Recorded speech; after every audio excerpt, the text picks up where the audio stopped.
when I hear stuff like, can we curse on this? Yeah, absolutely. Would it have been better had we known the truth? I will not, under oath, admit to anything.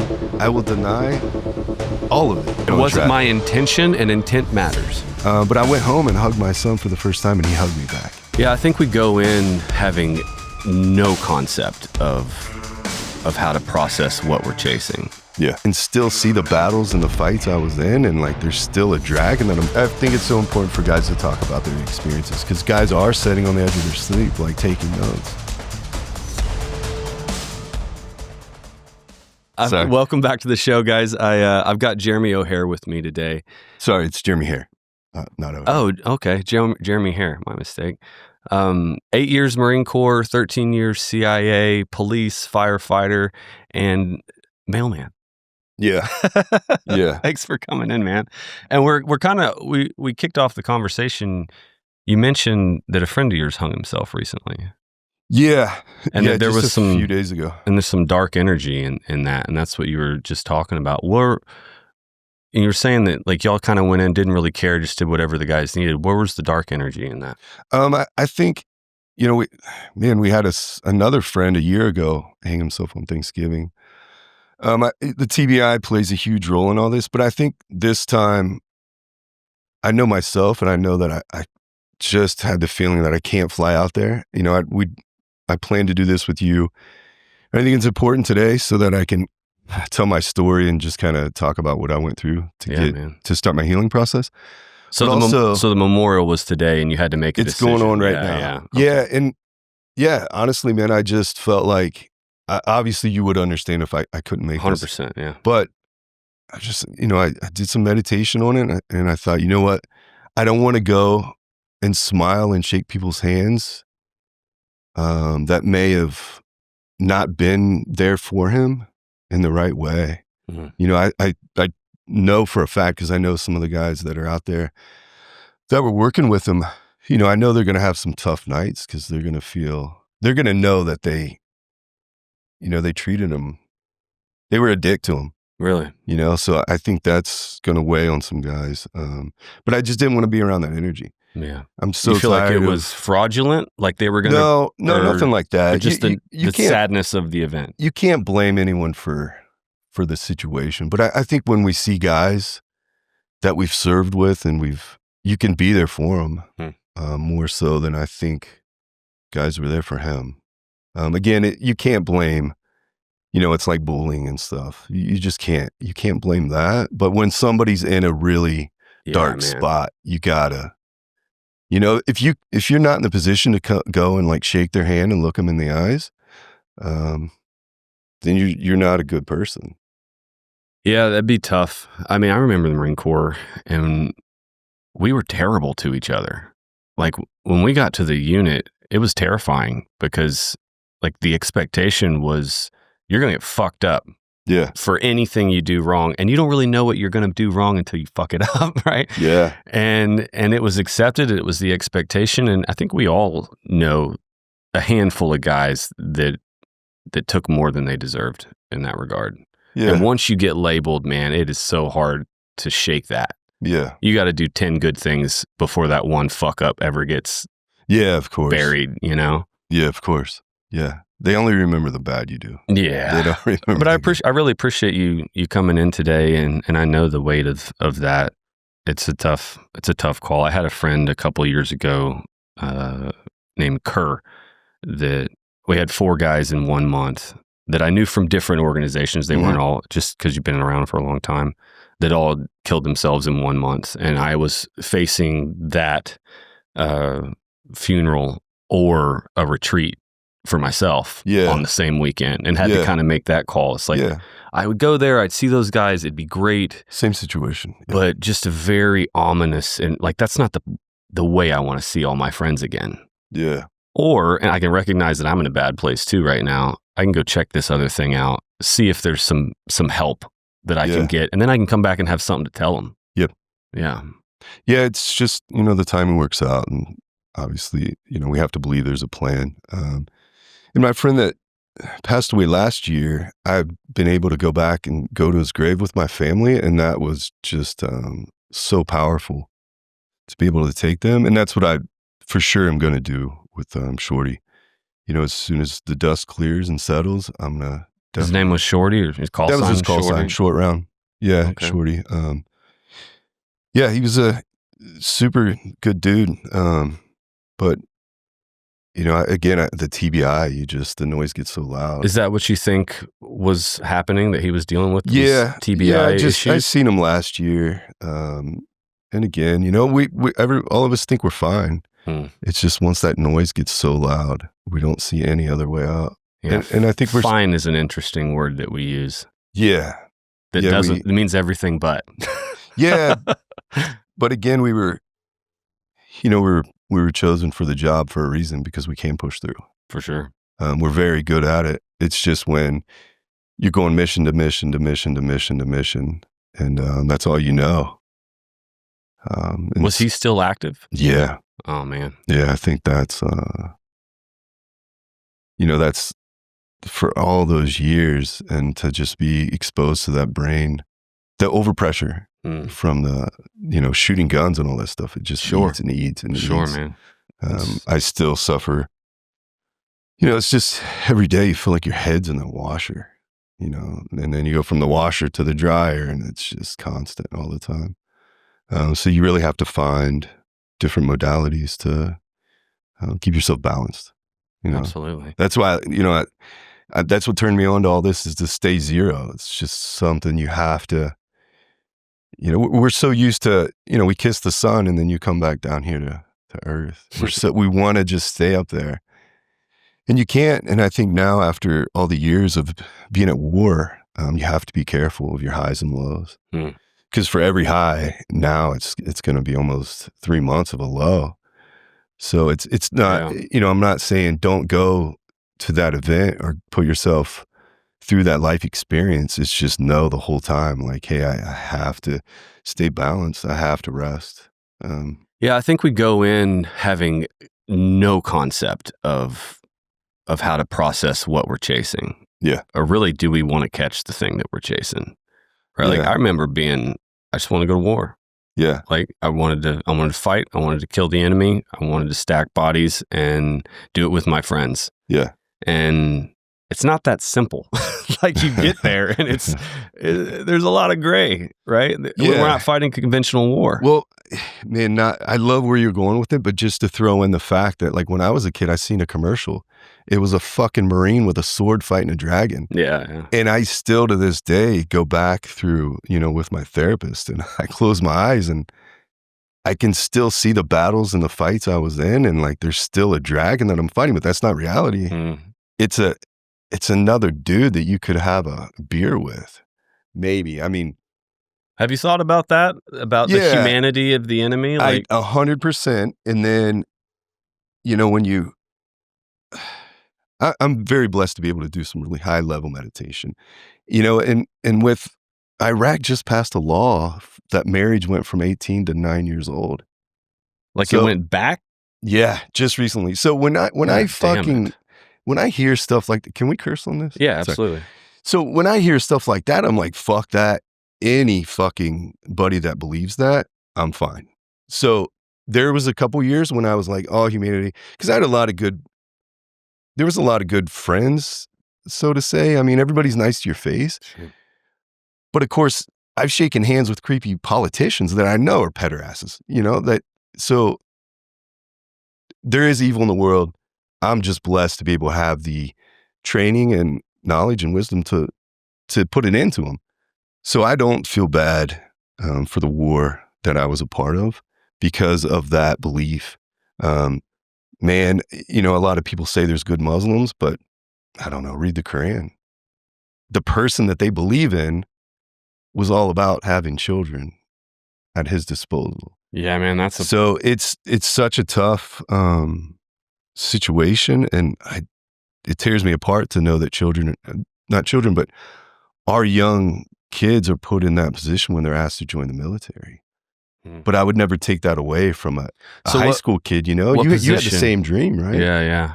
What position do you mean? Like, of going to serve and then having to tolerate who they're to not truly know why you're going to war, you know. And when I was in high school, same with you, man. I just wanted to go to war, and I didn't care. And I think, you know, for the youth, you know, until your brain's fully matured, which, you know, we think 26, you're always going to have that fire inside of you. That's why sports is so important for children, because we have that. That's our hero's journey that we have even at a young age. You just want to, and that's, we have to have that. That's to put energy, to get rid of energy. It's a good outlet for sure. Amazing outlet. So I think for a kid that wants to go to the military, and it's like, hey, I'm going to go into battle. Let me have the best training, the best gear, because that's a part of the world that I was in. Special ops, like, you have all the best stuff, and I was blessed. I'm like, wow, you want me to go fuck this dude up, and I got all these badasses behind me, and you want me to have all this cool gear? Like, of course, like, let's go. This is amazing. To sit down with a group of high school kids and have to tell them parts of the truth and parts of the reality. Like, I don't ever want to be in that position. I would never give them that speech. I would only give the speech of, like, how great it felt to fight with fellow Americans, to have pride. You know, I've been to so many other countries where they don't have that. You know, they don't, you know, I've been around so many other countries where they've asked for help, and you can hear it in their voice when they ask, like, oh, the Americans are close by. Like, in all the, not super secret, but secretive stuff, like, that's the first thing. When I would go to a country, they would always reach out and be like, hey, just so you know, I'm over here. Or they would always invite you around. And in the back of my mind, I'm like, yeah, you might not really like me, but I know why you invited me over. Sure. It's because if something happens, you know, America's going to come. They're going to get me. And if you're there, yeah, you know, if you're a part of a good nation, then they're going to pick you up too. And we did. There was a lot of times when we would grab other nations. I mean, man, being overseas, it's kind of like we were all in it together. And there's so many times when other countries, like, we wouldn't hesitate. We're like, oh, those guys need help. Yeah, by far. Now, I think the childhood I had too, I was just like, I don't care who's in trouble. Like, I hear a gunshot, like, let's go. So I think a lot of other people see that. My point is other countries just they don't have the fire that Americans do. Yeah, we definitely seem to have a thirst for it. Yeah. Right? Like, it's in our culture, like this. Yeah, I love this it. kind of rebellious, fuck the system kind of, you know, we all. And I think that comes down to your truth, you know, in your heart, you know, like, don't rape kids. Like, it's not hard. Like, if you or anything you're about, like, let's smash it. I feel like that's like the one universal thing we should all be able to agree upon. Yeah. But like you said, you know, I think the moral injury that a lot of dudes struggle with is we were all in on 9/11, on, you know, they attacked us based on the narrative that we had been given. And we believed that we had the moral high ground. These are a bunch of pederasses that are, you know, Saddam was a very bad guy. His sons were fucking psychopaths. And that culture definitely embraces shit that we don't. Yeah. Like 9-year-old fucking wives. Yeah. And so I think I know what you're talking about, because we've had a little bit of this conversation before of would it have been better had we known the truth and gone into the war with that, with our consent to have still participated, or to have believed what we thought was true and gone to fight and then found out after that it was a lie? And I think that's where a lot of dudes are struggling. Yeah, I think it's so hard, but at the end of the day, again, I have to look at, I have to justify why I pulled the trigger. Sure. And that's why I pulled the trigger, was because I knew I could feel the evil after a while. Definitely being in Fallujah, you just felt, and then you start to kick in doors in the torture chambers and cutting off body parts, and then they would shoot mercury in the vein. Yeah, like, we found some houses in the Zidon that had chains on the walls and blood and hay all over the floor and videos and shit. So that's not, you know, I don't know if we'll ever know, like, the true reason we were there, which, you know, I think it's just, at the end of the day, We can speculate. It's some politicians probably drinking a beer like, hey, man, do you want to go do this with me? And they're like, yeah, cool. I have a company that's pretty good at doing this stuff. Like, let's go. But I think at the end of the day, it's almost, sometimes I think I was blessed to be there to actually take care of that evil and fuck those politicians that never got that opportunity. Like they're gonna pass away and not even realize. They're never gonna be able to say, hey, I took some of the evil out of this world. Because they are the evil. Yeah, no, they stuff their pockets while we got to kill bad guys. You come to find out they're the actual pedorasses. What do you believe now was the reason we went to Iraq? I think being older and wiser, I think, there's a lot of President Bush's just hatred and, hey, you fucked with my dad. And, I think he knew Saddam was a bad person. Yeah. So I think that helps you make decisions. But there's a bad leader. I mean, why don't we go to North Korea? Yeah. So, I mean, again, North Korea's a really bad place. You're looking for bad places. But we got no shortage. I think the initial invasion was good. I think when you ask the military to stay and police state, that's where you fuck things up. And I don't, us as humans, we just didn't know the right answer. But I think sometimes when you let State Department kind of push the agenda, the military should never be used to stay. We're not a stay behind. Yeah. That's not what it's about for us. That's where the moral injury is. Yeah. I think that's where we got lost. Just like we don't really have a plan for ending this war. No. Or what does that even look like? Or passing it over to a culture that isn't ready to embrace any sort of democracy. No.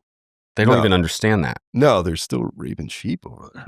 Like I almost got beat up because I brought it up to an elder in Afghan because we needed fucking sheep. Well, we needed to go on a mission, and the guy, I was like, hey man, you can bang the sheep later, and then it came up to a male sheep or a female sheep. Oh, because he was like, well, today's the only day that the female sheep are being brought through. And I'm like, we have sheep everywhere. He's like, no, those are male sheep. They're bringing females over from the next village. So today's the only day. For them to fuck? Yeah. Yeah. And this was in Helmand Valley. And so this dude was going to beat me up because I was confused. You're cock blocking. I was confused over like a sheep's a sheep. And he's like, no, it's not. Like he was really going to, this is an old dude. He's probably in his 60s.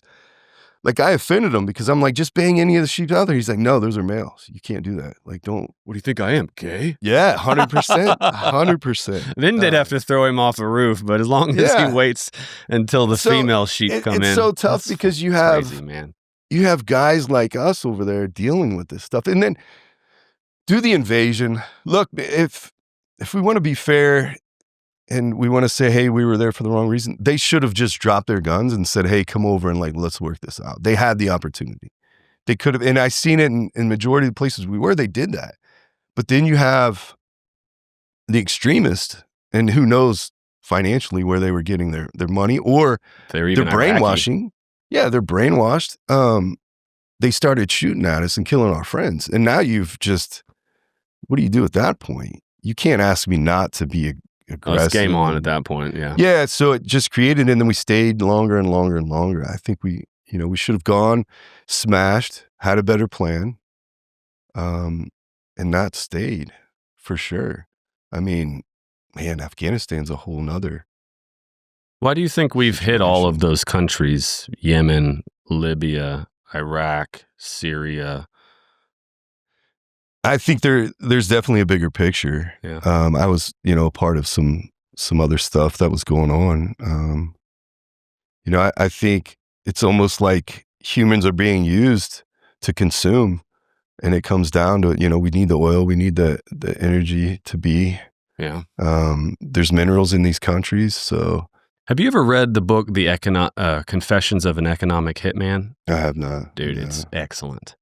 It's by a kid that he went to college to become like an economist, and then he got picked up by, I think, the NSA, and they hired him to go to all of these countries around the world, and they would give manufactured false predictions of the resources. And then tell them, hey, if you take out a loan from us, we'll bring in these companies and this equipment and we'll help you mine whatever resource this is. It'll boost your economy. You'll be a first world nation in 5 years or 10 years, whatever. It'll bring all these jobs, blah, blah, blah. Knowing full well that that resource wasn't there, they would default on the loan. Yeah. We would then take the resource completely. Yeah. And their UN voting seats. Yep. Which, that's a fucking wild add-on. Yeah. You're now losing your UN vote. Yep.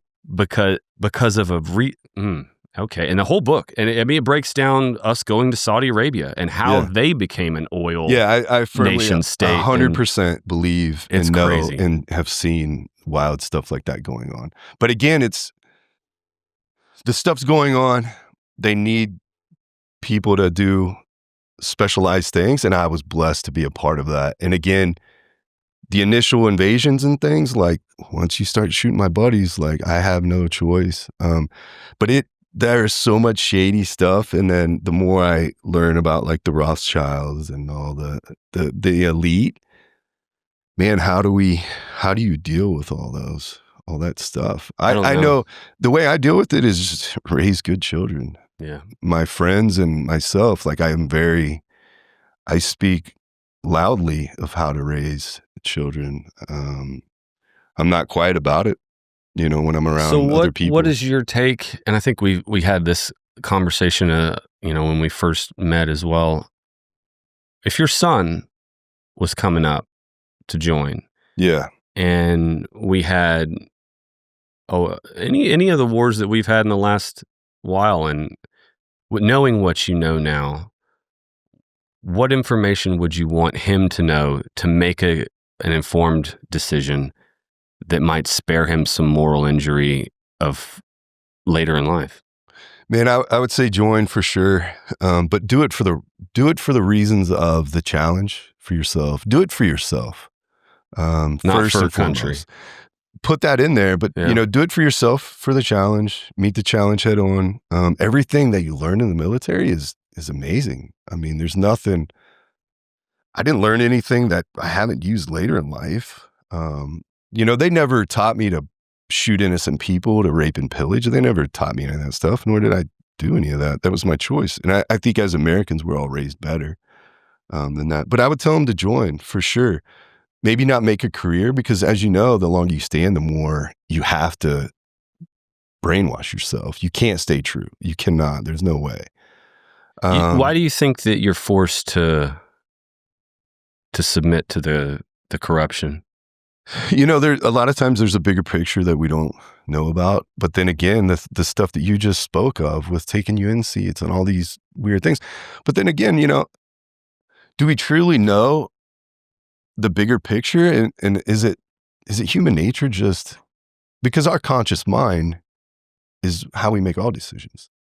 You have urges every day that change. So what if I had a friend just recently bring up the fact, like, what if like a purebred, the way he said it was, a purebred dog, at some point that purebred is going to start catching viruses and like get sick.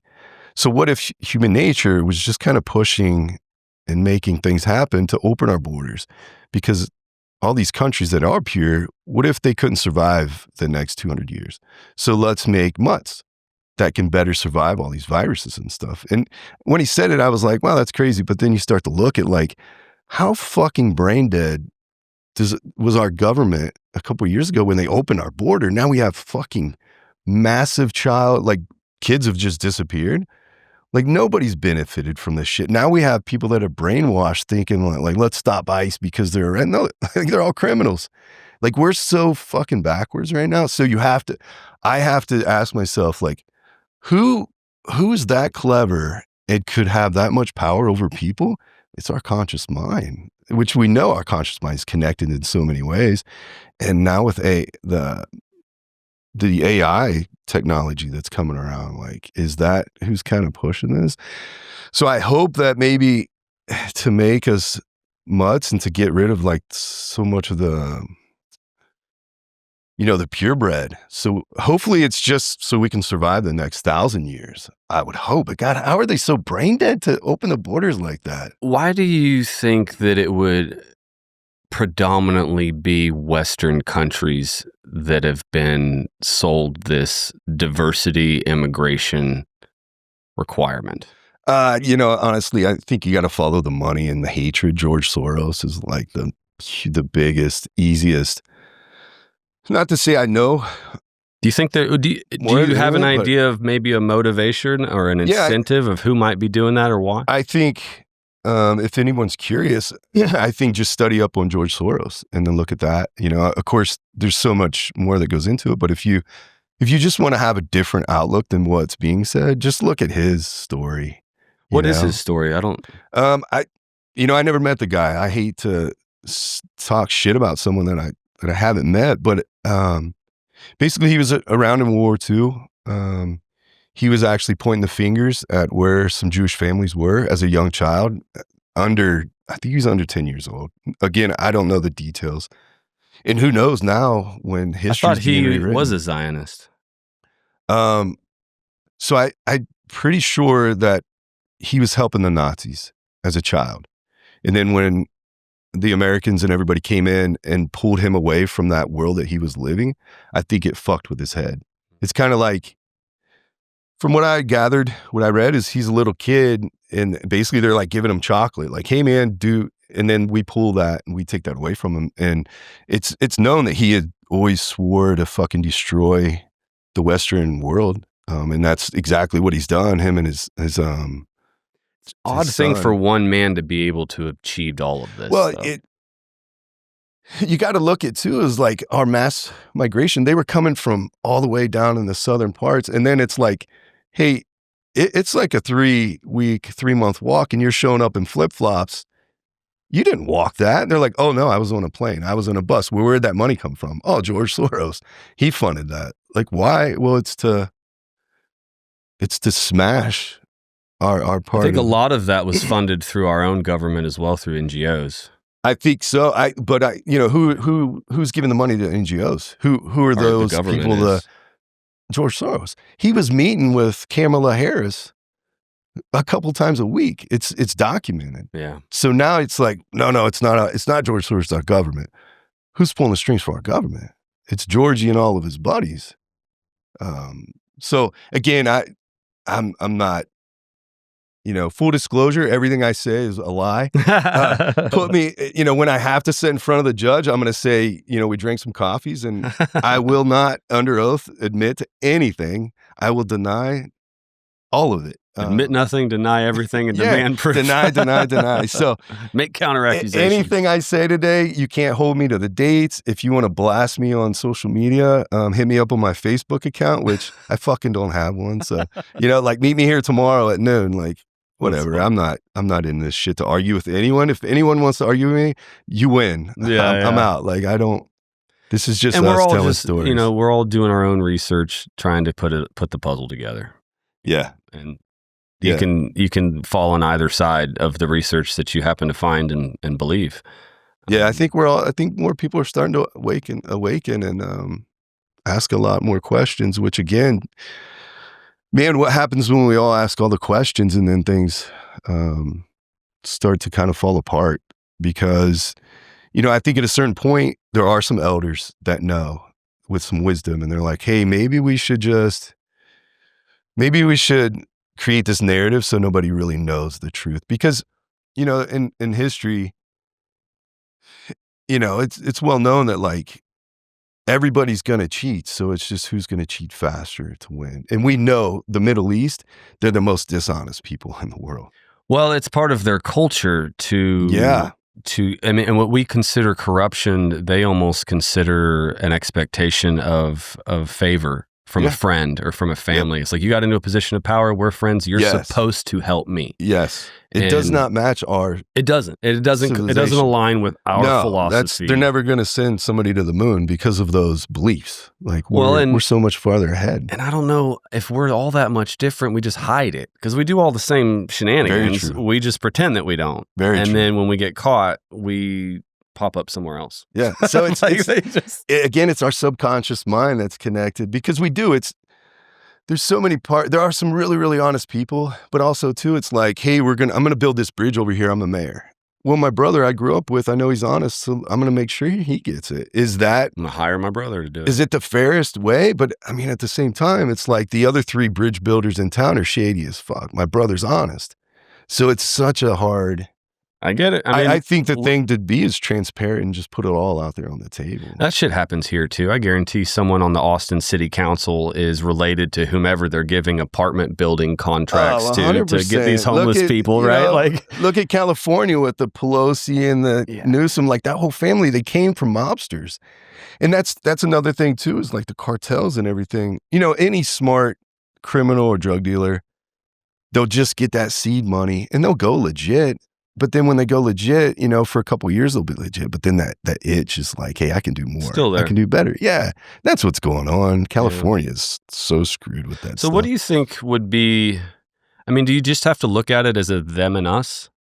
Like they're in the government, they're making the calls, they're moving things around. Maybe it's corrupt, maybe it's not. I don't know. It's above our pay grade.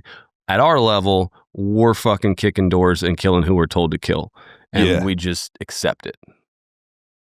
Yeah, again, I think that I was, you know, being a part of the specialized units, I luckily didn't have to really feel like I was a pawn in their game.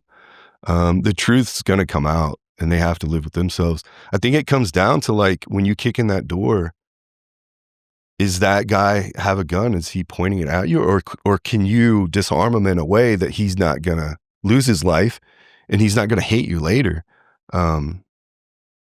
You know, it's on us to make the decision on the ground of when people need to be killed. And I mean, as the guy in the room, all of the reasons why don't fucking matter. Whether he picks that gun up or not is all that matters. Yeah. I mean, you're going to smoke him just to save your own life if necessary. Yeah. And again, they don't have to fight. You know, they can, when we come up to the edge, but man, then you look at the brainwashing. And what would you do if you were in that position? Your door got kicked in the middle of the night. Yeah, I would fight. Me too. Yeah, it's like fucking pistol by the bed for a reason, right? Yeah, for sure. But it's tough too, and because we're born and raised Americans, we have the choice to move around. You can never take that away from us, even if you surrounded. Like, if some catastrophic happened, you'll see people leaving, staying. You know, we know, and we have the fight within us. But man, those are such bigger questions that I think is tearing up our warriors. Do you think that had an impact on Shorty? I think the TBI played more of a role. Do you think he was just struggling with his injuries and couldn't figure out any resolve? Yeah, I think the noise in your head just gets so loud. Is there anything that you think might have helped him if he had reached out, or if you had known he was hurting? Yeah, I think I was able to go to Shepherd Center for 3 months. It's in Atlanta, Georgia. They have a program just for veterans. What is Shepherd Center? Shepherd Center, it's a not-for-profit. The Shepherd family had, their son was injured in a skiing accident. Back then, this was years ago, they didn't have services to really help him out. So they seen the need and they created, right in Atlanta, Georgia, there's a hospital. But separate from the hospital, there's a program just for veterans. And they have the specialists, they have the team. It's 3 months. They put 5 therapists. You know, you have a neuro doctor. I had Dr. Gore, which he's amazing, which he was a fighter pilot himself. So he kind of comes with a little bit of brain damage from flying jets. But you have an occupational therapist, speech therapist, physical therapist, you know, psych. I'm sure I'm forgetting a few, but that team looks at you. And I think what it did for me is it gave me a baseline. And it said, okay, here you are. Which I spoke with them too, because they kept comparing me with normal society. And they're like, hey, you look normal because you're scoring like in the middle. You're scoring 50%. You're good. And I'm like, no, I can't be below 100. Like, I'm usually at 110, 120. Anything below 90, I'm off the team. But you're telling me 50 is okay. 50 is loser. I'm back to Loserville. Like, just let me go. It's like getting your testosterone checked. Like let me just put me out of the pasture. You're at 300. You're good. Yeah, like fuck you. Yeah. You don't know. Again, you kiss the sun and you're asking me to be normal. Yeah. But you have a baseline, and I think one of the biggest things we could do with our military is start testing guys in boot camp. For what? For your blood. For one, draw your blood and see what your hormones, all your stuff's at. Because if I'm running at 800 and that's all I know, and now you drop me down to 200, it's going to mess with me. I'm going to feel like a loser. And I think that's what draws a lot of guys down to look for the medications and the drugs, because they just don't feel like a hero anymore when you're used to running that. So I think with Shepherd Center, it gave me a baseline. So now I could kind of put my finger on, why am I feeling like this? Why am I having these headaches? Like I always have to have my shoes off because it helps me ground, and it keeps me balanced, and it just keeps me more present in where I'm at. They taught me there's no gimmicks. They don't sell you anything. It's just all taking a look at what's going on within you. So I think. How did you get there? What was the process? My last deployment was in 2020. I left to do a 45-day trip. That 45-day trip turned into 5 months. What happened? Just the mission. Picked up, and again, I was, with the TBI and stuff, I just was chasing that dragon, just going and going and going. I had a few injuries while I was there. I'd hit my head pretty hard, and then I had some moral exposures that were really, really, it just crushed me and broke me to a point where I had to reach out for help. And I was exposed to some migrants that were traveling through a country that I was working in, and I'd seen them drown on the beaches and wash up on the beach that I was at. And it was a situation where I had to pick up the dead babies and move those up to the sidewalk so the locals could to grab them. And again, we push it down. I know now that there was a point where I picked up 3 babies at once, and I was thinking, man, my Marine buddies would fucking be like, all right, and that's the sick mind that we have. But you got napalm cadences in your head. Yeah, you're just so later in life, you don't realize these triggers. So I finished that deployment. I was having some really bad migraines.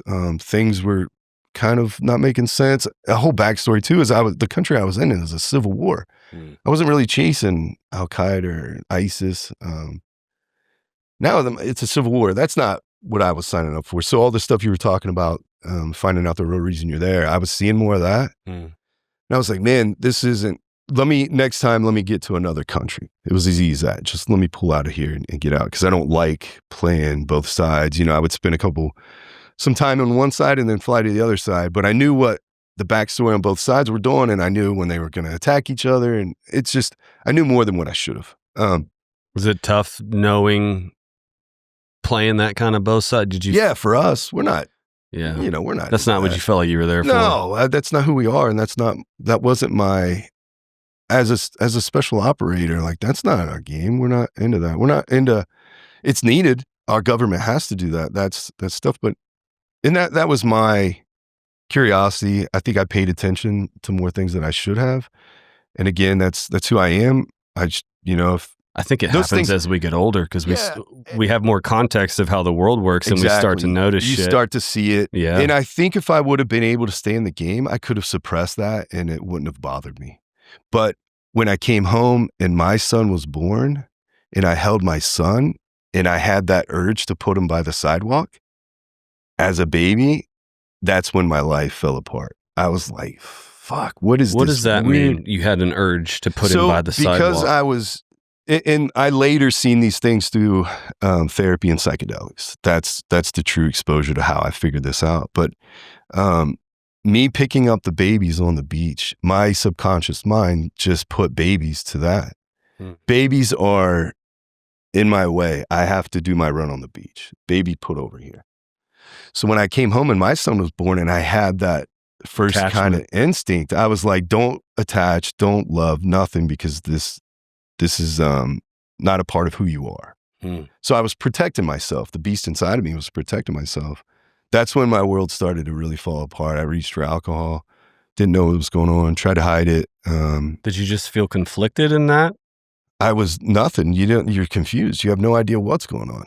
Okay. Complete loss of everything. Nothing makes sense. You start to fall apart. I reached out to my office and said, hey, let me take a year off to have my family time. But really, it was just me hiding it. I was just trying to make an excuse. So I stayed home. Things just got worse and worse. The headaches got worse. The head issues got worse. This is now 2021. I spent that whole year trying to figure out just treading water. And then 2022, March of 22 I was like, man, things are really bad. I'm not feeling the connection with my family. I feel like I'm overseas still, and I want to be home. All of us want to be overseas. None of us, we all wanted to have a hero's death, boots on our feet. But I was starting to feel that more now that I was home a little bit longer. And there was a part of me that wanted to come home, but I just didn't know how to do that. I raised my hand. Nobody had any idea because you're talking about coming off the road and being a part of some secretive stuff that you can't really sit down with a psych and talk about. I went to a few doctors, and the doctors were like, where's your injury? How did it happen? And now I'm torn because I really can't say a lot how it happened. I don't want to get into it. I don't want to speak of it. And I didn't really even know the injuries that I had, but just the back injury that I suffer from, that we all do. We all have the back injuries from the military, but my back doctor, I was trying to tell him like, hey man, I'm in the military, I had all these deployments. And I think people in the civilian world are used to hearing about a few deployments, but I had 36 combat deployments, 3 with the Marine Corps and 33 with the government agency I worked for. And when I said that to the doctor, he was kind of like, he didn't know whether to believe me. And then he kind of broke it down. He's like, man, if you come in with these injuries, you could just be looking for the pain pills. And I think back then I was. You could tell me you're a quarterback and you have these injuries from that. I don't know what to believe. Not that I don't believe you. It's just, I can't give you these pain pills because I just don't know. So I really was faced with like, okay, do I tell the truth? Because he could tell that I'm not being fully honest. It's like the first doc to ever deny pain pills. Yeah. VA. Like what? Yeah. You really hand them out on your way out the door. I know that's, and this wasn't a VA doctor. Oh, okay. So I reached out to the people I used to work for, and luckily they had a bit of a program, and there was an amazing lady that kind of helped me navigate through that. It was a problem that they had seen too, and they were starting to deal with. So then I reached out, kept reaching out. I was like, well, you guys can't help me. The VA can't help me. Psychedelics. So I was exposed to that. Did you have previous experience with that? No. How'd you fall into that? There was a couple other guys that were struggling too. Okay. That had that exposure to the psychedelics. And I think right around that time, all of us were kind of talking to each other, and a couple of the guys struggled for a couple of years, 2 years. And, longer than that, a couple of guys were struggling since 2013, 2018. A lot of these guys, you see them struggling. And I didn't want to do that. My family, like I wanted to come home because I just didn't feel like, I felt like there was something wrong to where I couldn't keep deploying. So I needed to fix myself. So talking with them, I was like, hey man, what do I do? And one guy was like, hey, I can save you 3 years of hell. Just go do this right now. So within a day I was, 3 years of hell. What did he mean by that? Just drinking and trying to find help. And the path we all go down before we hit that wall of pulling the trigger or drinking some shit. 100%. Yeah. Man. Yeah. And he's like, I'm going to save you. I'm going to save you some time. Go do it now. And I took it to heart, and I did. So I went and did the psychedelics, and I just kept digging and digging. Were you nervous about that at all? No, because it was what's the alternative? I see that. And that's a problem that I'd love to. I've got a number of friends too that I know have struggled for over a decade. Yeah. And there's always, and I'm sure you do too, the guys that would almost rather just grind it out. Yeah. Because that's who we are. That's what we were taught. Boot camp. Sure. I mean, that's what endure is what we do well. Suffer silently, right? Yep. Patiently suffer, or whatever the fuck we say. But getting that, and they know they need it, they're just afraid of it. Yep. I was like, well, what the fuck are you afraid of, man? Yep. Like, you went through the experience. You're afraid to view it in your mind for 5 minutes? Do you think that that's going to... Yeah. And I don't know about you.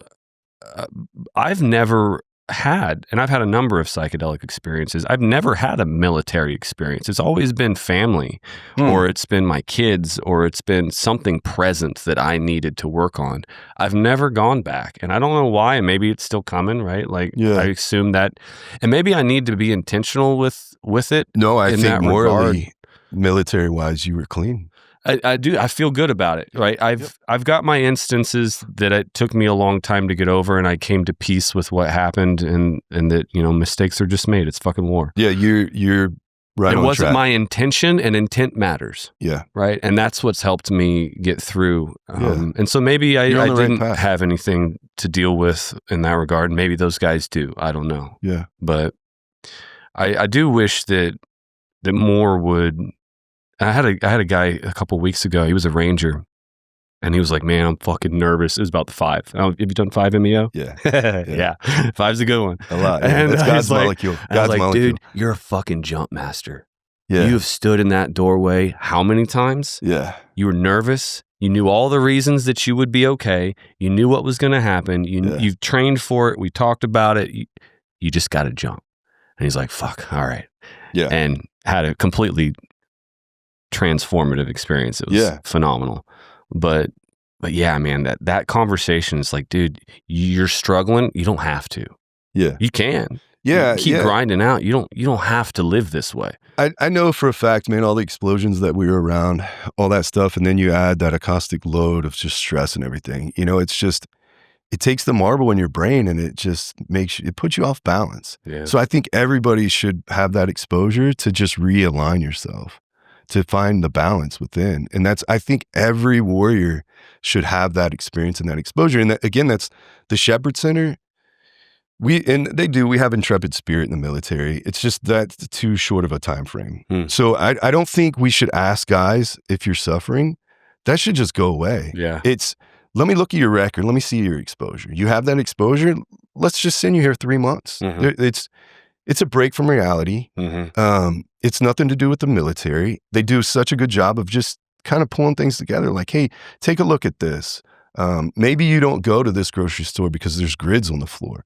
Maybe you go to Costco because it's a flat surface and now you're not overstimulating yourself. They taught me so much that I don't think it should be a choice. I think everybody leaving the military should have to go to, you know, let's not bullshit. Have Shepherd Center fucking set up these pilot programs across the United States. Like, let's stop having these discussions. Let's fucking pull the trigger today. Let's start taking care of our guys. Let's go to local churches and say, hey, is there someone here that can babysit this guy's family?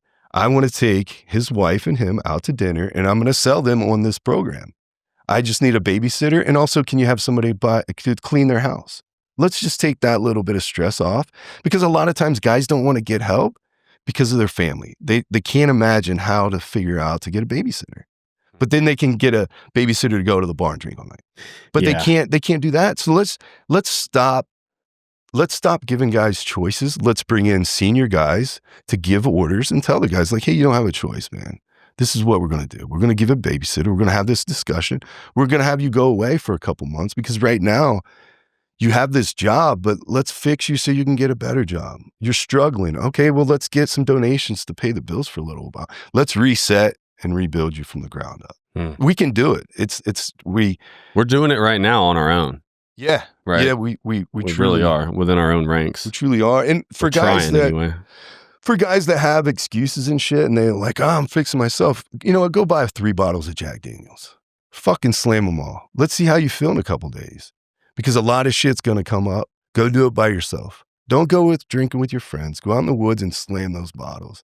A lot of shit's going to come up. You know, hopefully you'll purge. Hopefully you'll throw up. Because that purging, a lot of save stuff your life up. if you drink 3 gallons of fucking Jack Daniels. You know what's die. Interesting? Guys though, like us don't die from alcohol. Yeah. What's interesting though is, like, alcohol seems to break down that barrier and those walls. Like, I remember my second deployment. I had a lot of friends were killed. 10 were killed on December 1st in 2005 and 11 wounded.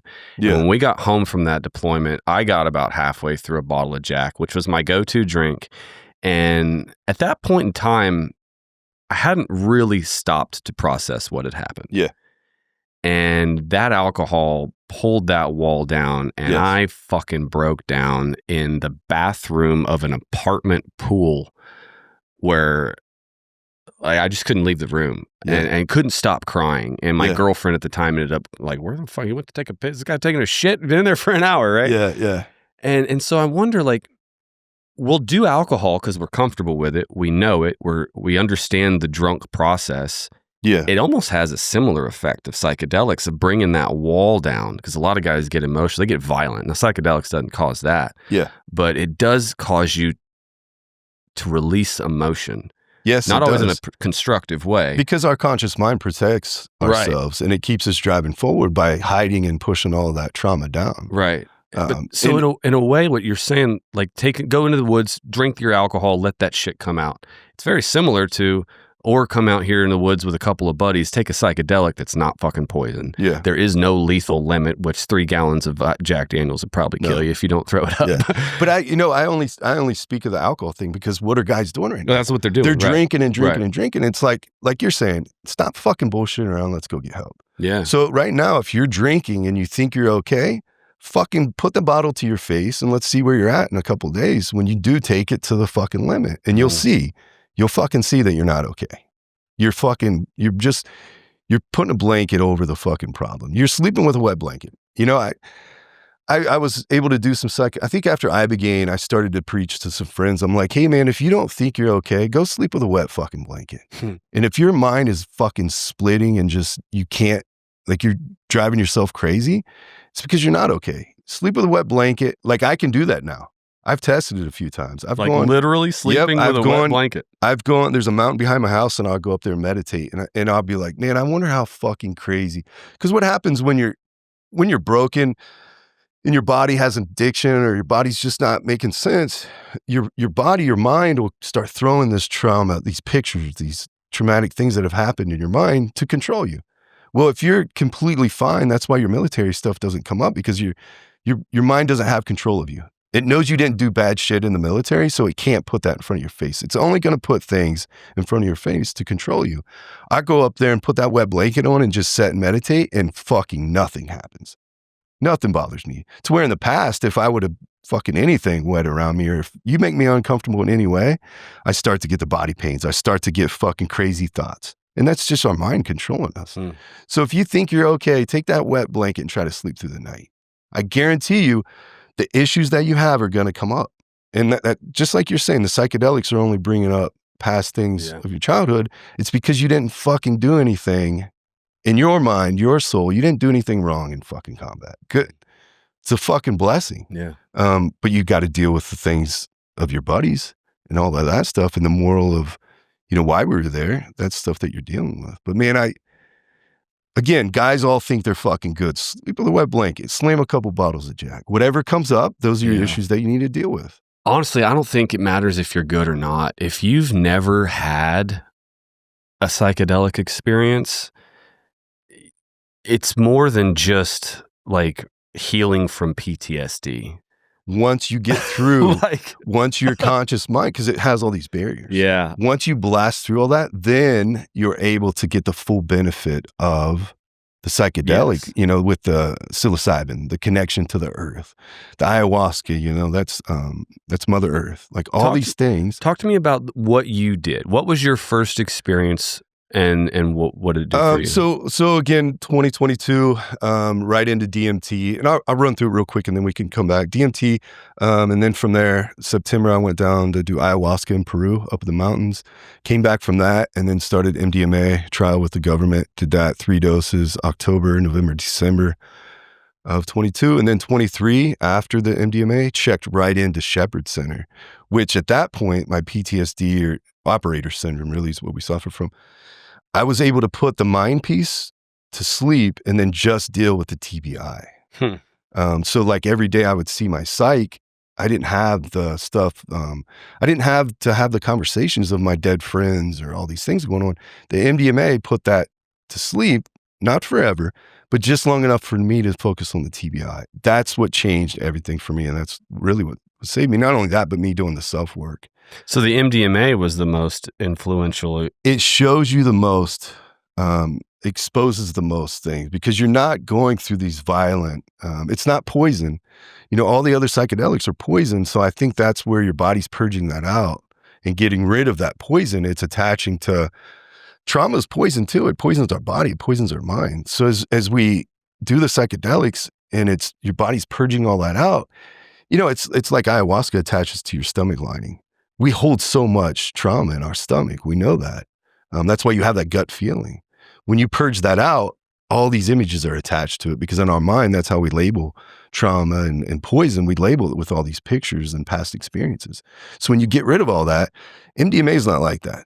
MDMA is the love drug. It helps you see the love. And that's where, again, I'm bouncing all over the place. The following year, I did Ibogaine. But with MDMA, it put me on the third dose. I had a few things I had to go through. But on that third dose, I went to the beach and I was able to smell the salt water, because for years, every time I went to the beach, I smelled blood. And that's just, a lot of the countries I went to were close to the water.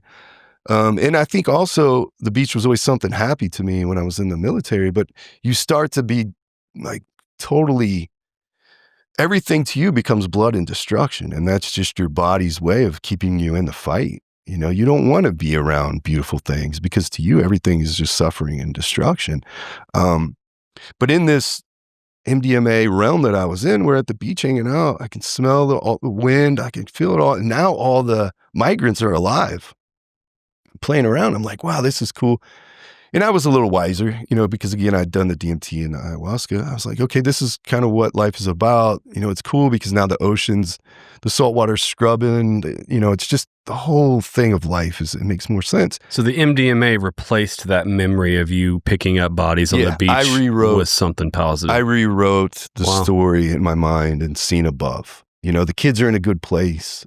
This is just a part of life. You can't, for every up, there's a down, for every life, there's a death, stuff like that. But then I look over my shoulder and my fucking son, my newborn son's over there playing. And I was like, oh shit. And you just understand. And right there, it hit me. It was like a lightning bolt. That's why I didn't connect with my son, was because I have these babies that I had moved. That's where the things are. And it's out of your control. It's just, that was my instinct. There was no choice in the matter. It's just, that's the way it fell. And I was just a huge relief of like, oh shit, I can fix this. I can work through this. It's not, the confusion was gone. The understanding was there. I came out of that. It was an amazing program. It was through MAPS. Rick Doblin put it together. I had 2 therapists there with me. They talked through it. Was, nobody's going to do MDMA and get help. That's why ravers are the saddest people in the world. It robs your body of all those chemicals. You got to replenish it. It's a tough hangover, right? Yeah, because your body's smashed dumped all the serotonin. Yep. So you can end up having some depression afterward. It was very guided, and my therapist talked to me. We had 6 phone calls afterwards. They were amazing. They're still friends. But I went home and hugged my son for the first time, and he hugged me back. Wow. And that connection was there, and I was like, fuck, there we go. Let's go. And then I went to Shepherd Center afterwards, 3 months of just fixing myself and realizing I have so many triggers, a ton of triggers. And I know that usually after a couple hours of having triggers, I need to rest. I can't ever just fully fall asleep because of night sweats and night terrors, but I can at least rest my body a little bit and stop the overstimulation. And when I talk to doctors, they're like, do you sleep? I'm like, no. But then I'll go into like, when I do go out, I sleep for 3 days. It's not sleep for 3 days. It's locking myself in the closet for 3 days and not being stimulated. It's hell. You're in there by yourself and you just don't want to be around anybody. But it's at least enough for your body to heal and get over the stimulation. Are you still in that cycle? Yeah. Yeah. Like when I leave here, I'll have to call my wife. We have some little techniques that we do. I talked to her as I was coming here. I'll have to shut down. It's the reason I don't wear shoes.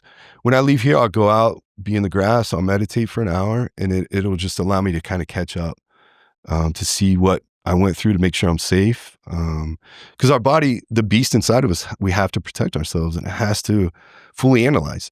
You know how it is. When we walk into a room, I'm checking hands, waistband, and then I'm looking at demeanor. When you do that subconsciously all the fucking time, it wears you out. Mm-hmm. That's why. And then what do? We get angry. Now we're taking it out on the family. Mm-hmm. And it's something we just don't realize, to where if we were able to take it more breaks, really control the energy that we're exposing ourselves to. Like I just did an amazing meditation retreat, and I had to not connect as much as I would like to with a lot of guys there because I just couldn't handle the energy. And I had to, it was very extensive. We're doing 42-minute meditation and having a 10-minute break. I would have loved to gone out and shook hands and hugged everybody, but I knew I couldn't because I wanted to stay present. I had to lay on the ground for those 10 minutes. And I felt shitty because I didn't really feel like I connected with everyone. But I got to give them a hug at the end and shake their hands, and that's the connection that I needed. That's where I needed to be with everyone. And later in life, when we cross paths, we'll always have that. But I just know for me, because what happens when you exhaust yourself, you can't be there for anyone. You get angry, you're irritable. You start to question stuff in your mind. Your mind starts playing tricks on you. And that's where you can get stuck in that dark spot in life. And then things don't make sense. And then that's when you're reaching for stuff. I think that's where it comes down to ending your life. And I also seen a couple other things with like the beast that we create when we're overseas to protect everyone. There's a monster inside there, and that monster pulls that trigger. The beast that protects everyone isn't going to kill someone, but there's that split second when you need the vicious maniac that'll just destroy everything around, burn the house down with you in it. That monster's there. Once it takes and eliminates that threat, then that beast comes back, and that beast is the one that can pick up a child and move them or protect your family. The monster doesn't protect your family. The monster eats your family. Yeah. Well, that monster has to be fed. The beast has to be fed. When we come back from overseas, because all that time overseas, you're feeding that beast. You're feeding the beast, mission to mission to mission. Now, when you're home, you're trying to work. But if it's not the adrenaline, it's not the dopamine, your beast is going to eat you. That last meal is just him feeding himself, and that's what's suicide. That's what I seen through my journeys, through my psychedelics. That's Really? exactly what I seen. And I was able to make a book of it obviously I didn't write a book.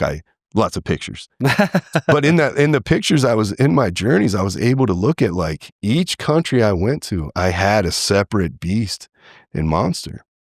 And again, with 33 deployments, and you can think back too, but like through your military career, when you were a private, you were a certain person. You had a persona.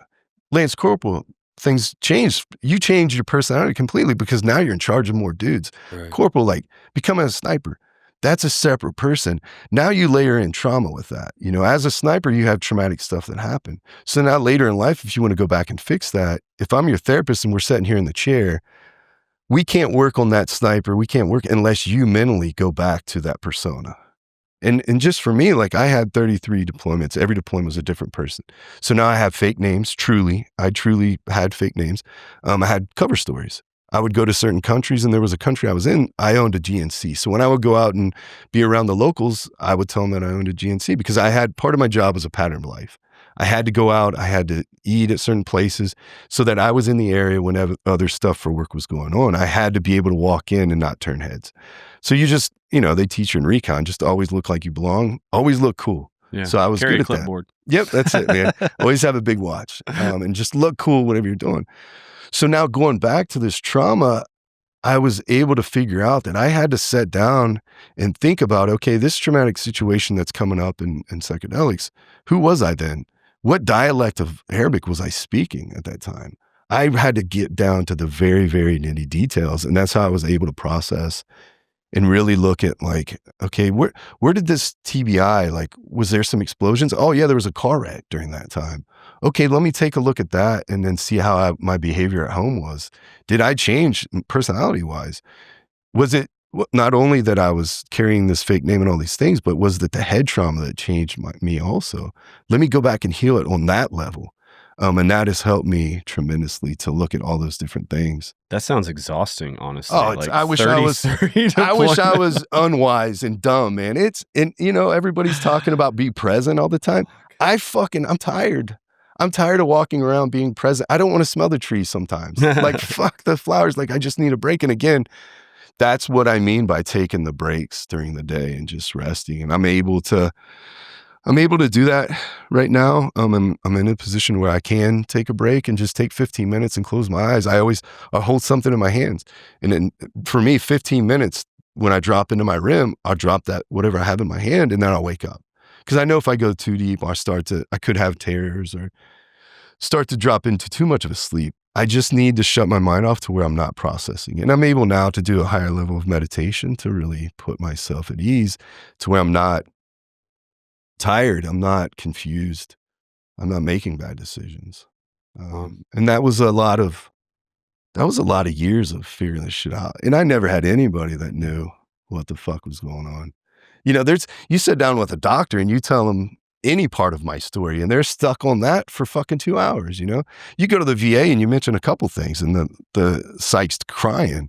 You're like, well, fuck, now I feel like a dick, but I didn't like you when I walked in. So I want to keep telling these stories to really freak you out. Because we've seen a lot of crazy shit. I have so many triggers that I'm able to. How do you handle the trigger?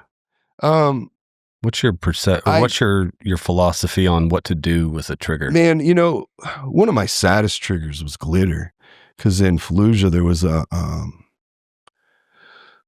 in Fallujah, they like to take the little kids and dress them up and put them in glamour. And man, there's such a long, crazy story to this one house. It was November 10th. Me and my spider got blown up with a grenade.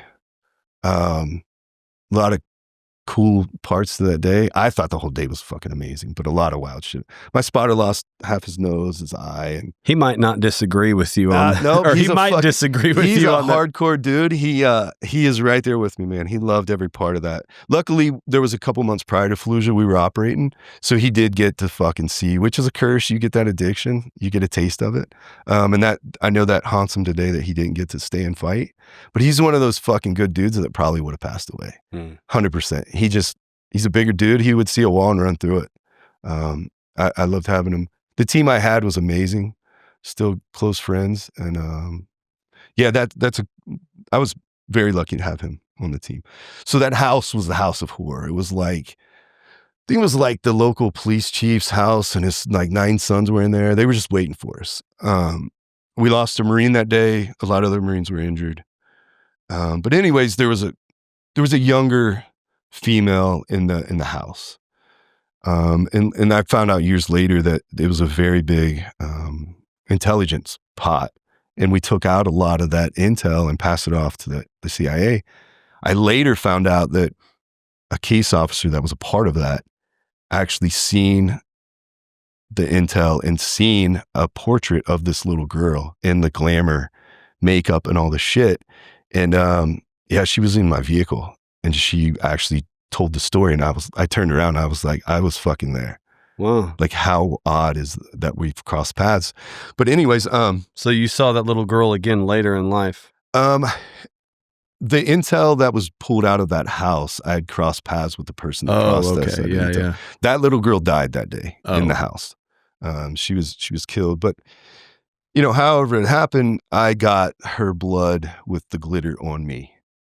And I didn't realize it at the time. Years later, after doing psychedelics, I kind of knew the story, but years later doing the psychedelics, I realized that I could never get that blood off of my clothing, my skin, not only my buddy's blood, but that little life, which she wasn't innocent. She had shot another dude and she had tried to shoot me. And so she was in the game, whatever, evil's evil, right? She was doing what she was told to. 100%. Yeah.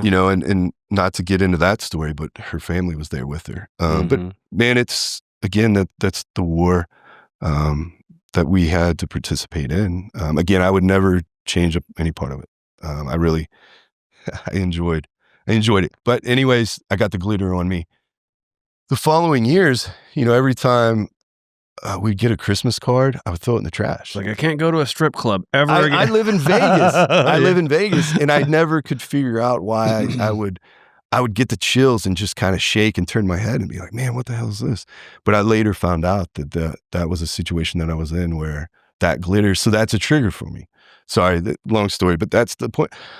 It's a trigger, and I choose not to be around it. Like, I don't have to forcefully be around glitter, but I got to kind of cringe, and I have to tell myself the story. First, I have to acknowledge, like, hey, that's a trigger. Okay, it did happen. It is a real thing. My body is going through it.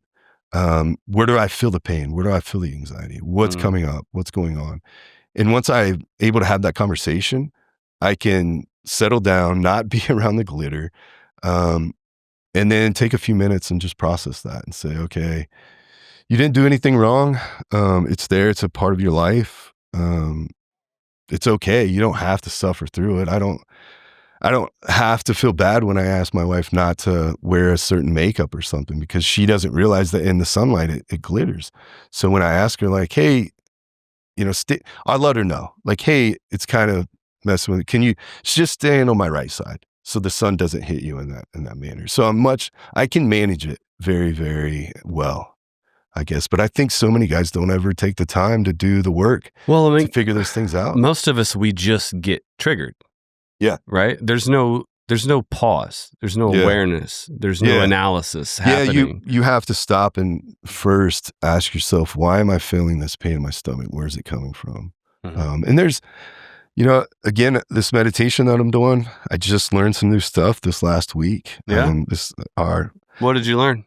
Just to take a moment and ask yourself, we call it the internal selfie, but just ask yourself, why am I feeling this? Why do I have an itch in my foot that I usually don't get? Is that itch in my foot? Is that my body telling me that I had an injury back in the day? Like, where's it coming from? Really investigate it. Why am I feeling this? Yeah, yeah, exactly. It could be, you don't know. It's your body, that gut instinct. Your gut instinct is sending energy to somewhere in your body. It's making you have these reactions. So track it down, find it, take that internal selfie. And were you able to do that before psychedelics? No. Yeah. No, I would just drink more, or like, let's go get in the Razor and drive 70 miles an hour in the desert and crash and roll, and like, just because then you don't think about anything. Right. Let's do something to just put it to the side right now. Yeah. Something dangerous enough where I can't be anywhere else in my head. Yes. So I have to be tuned into this. And that's where we shine. We do our best work when it's a little dangerous. Always. Because we're tuned in 100% to that. Right? Yeah, you're sharpening the sword. I'm not in the argument I had with my wife or my kid or first sergeant or whatever the fuck else is going on. 100%. I'm here, and that's all that matters. And that is, I think, something that we struggle to lose, right? Because it's kind of fun. It's like, hey, you know what? That shit's a pain in the ass, but honestly, I don't even have to think about that tonight. We got a fucking raid. I don't even care about that. Fuck that. Right? We're here. And that's kind of nice. Like there were some aspects to being deployed where I was like, all right, all the stuff here, I don't even need to think about it. Yeah. Fucking bills, phone, none of that shit. Don't care. Yeah. I'm over there now. And then coming back, it's like, oh God damn. We live in a grind. It's something that we really suck at. It's like when we eat, we need to eat. It's when we drive, we need to drive. When you're with your wife, you need to be with your wife. But we're not good at it because we always have this stuff going in the back of our mind. But like you're talking about, when you go do a raid, you fucking gotta be right. You ain't nowhere else. No, you're nowhere else, and especially when you like it. Yeah, you don't want to be anywhere else. You're getting all juiced up. The only reason that we're not present in our mind is because we don't want to be there. It's for whatever reason. I don't want to be driving this car. I want to be smashing somebody because of the dopamine release that you get in it. I mean, it's all the literature's there. Fucking listen to Dr. Huberman. He's got all the fucking answers. But it's a dopamine kick. Our body will do.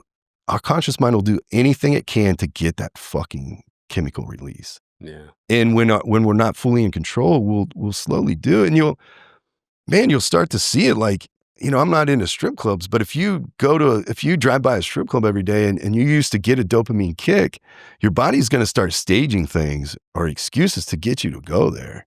You're always going to try, just like alcohol. It wraps around your stomach, man. We know the bacteria and all this stuff in your stomach controls you, and it's going to do things. It's going to set up situations you're going to fall back on alcohol. And for us, some of the guys that have the trauma of war, it's going to start flashing pictures and memories. It knows you're going to reach for the bottle. That's all it wants. Your body wants the bottle.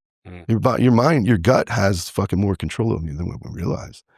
And that's how it's going to get you to do things. It's going to flash the scariest, most shittiest thing in your face until you get that bottle. Because what do? We drink and it goes away. Or we go to work and we just go mission to mission to mission. It's giving us that chemical release, and that's what your body's going to do. It's just keep pushing and pushing and pushing. So you got to find a way to take a break, process that stuff, because then once you process that, like you were saying with psychedelics, you're not going right back to the war stuff. Again, you did the right thing while you were there. But if you didn't do the right thing, your body's just going to keep flashing that. But if you can go back with the psychedelics and you can rewrite that story, Now your mind, your conscious mind, your body doesn't have anything to flash in front of you. That's what I was saying with the wet blanket. I can lay with a wet blanket and smile all night because my brain, my body doesn't have anything to flash. I've worked through the situation. I process it all. It doesn't have anything to drive me crazy. But if you have something, our conscious mind blackmails us 100%. We're being blackmailed all the time. What do you mean by that? Well, it's like I don't want to fucking eat junk food, but my body will put me in a state of mind where it just wants to eat fucking chocolate all day. It wants that chemical. It's a birthday party. Yeah, I'm just having cake. Yeah, it's social cake. if I'm uncomfortable, it's gonna flash these things to drive me crazy to change that situation. And like I'm saying with the wet blanket, if I'm uncomfortable, I don't want to be there. What's the first thing it's gonna do? It's gonna flash that trauma. It's gonna do that to control me to get out of that situation. As much as I don't want to eat the junk food, it's going to fucking happen if I can't control, but imagine if you just don't have anything morally, then you're in total control of your body at all times. You're not eating that junk food if it doesn't have something over you. It's like, if we sat down and asked our buddies like, hey, why do you continue to drink? And it's like, man, I feel bad sometimes. I just reach for the bottle. It's an addiction, all these things. But what if you got rid of all that stuff? The psychedelics and the therapy and getting help, that's what happens. You get rid of all that stuff. So your mind can't blackmail you anymore. It can't flash that stuff in front of you anymore. It can't make you feel bad for something that, even now, when you do get older and you do get better, you have an argument with your wife and stuff, and that stuff can weigh on you, and that could be a reason to drink. It's blackmail. It's blackmail. But when you start to realize like, hey, that fight was because I went to the grocery store and I'm exhausted and now I'm irritable. That's the cause of it. Now I can rewrite that story and really get to the root of it and understand that fuck that. I'm not going to pick up that bottle. That's stupid. I shouldn't be mad at myself for being exhausted. Like it happens to me quite a bit. I'll just lay on the floor out in public and just lay there. Be it a store or something, a nice cold floor will ground me. I fucking lay down without any hesitation. Really? With sometimes my wife will be walking and she'll turn around and I'm laying on the ground and she doesn't say anything. She'll just come and like stand guard over me. It just happened a couple of weeks ago. We were at a neighborhood park. There was a Halloween festival. Why shouldn't I be able to take my son to a Halloween festival in my own neighborhood? It sucks, but it's reality. I tried to do it. Me and my son drove by. We seen it all. We go home, get the costume, grab my wife, and she's like, are you sure it's going to be out? And I'm like, yeah, it should be okay because we're out in the park. I know the area. It's outdoors. We got there. I was doing okay. Kids are running around. And then the music started to play, and that percussion, that overpressure just nailed me to where I lost vision, everything. I'm like, I need to shut down. So I laid on the ground and passed out. A few minutes later, got up. I was like, okay, let's try to get to the truck. And we had to take a couple breaks walking back. But the further I got away from the crowd, the energy, the music, and it was a neighborhood festival. It wasn't big. When I was able to get back to the truck, things were okay. But then I had to rest for a couple of days. I had to pull myself away from my family. So I don't think I'll ever live a normal life. I'm not going to take medications that the VA wants me to take to be able to do that because it turns you into a zombie. We know the side effects. We know it's bullshit. I just have accepted that my life's going to be a little bit different. I don't need to suffer through events. And when I do go through these events, I need to take a break afterwards. I need to do the things that I've learned, the meditations, hot saunas, cold tub. I have to do those. So, if not a couple times a week, almost every day to kind of reset. What do those do? Detox. Again, Dr. Huberman can answer all those questions. But for me, what I like to do is the cold exposure. The quickest way for me to, what I benefit from is, when an animal gets hit by a car or something, you can watch videos. There's a couple of good videos of a polar bear that gets shot with a dart. But you'll see, if a dog gets hit, it shakes it off. There's a book called Zebras Don't Get Ulcers. When an animal gets in a confrontation or something, it'll just shiver. It'll shake it all off. If you have a dog, watch him tonight before he goes to sleep. He'll shake, right? That's the dog shaking off the day's residue of trauma, whatever happened throughout the day. So in the cold tub for me, when I shiver, I can feel my body just kind of shaking off the day's bullshit. And again, whatever mentally you're thinking about, get in 37-degree water. Like we're talking. Yeah, you can't focus on anything else. Nothing. So now what I have is this routine that I do is you do 37 degrees? Yeah, we try to dude. We try to do 37, which now there's a lot of literature.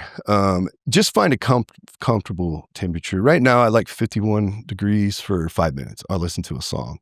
And that's long enough because you want to get that shiver.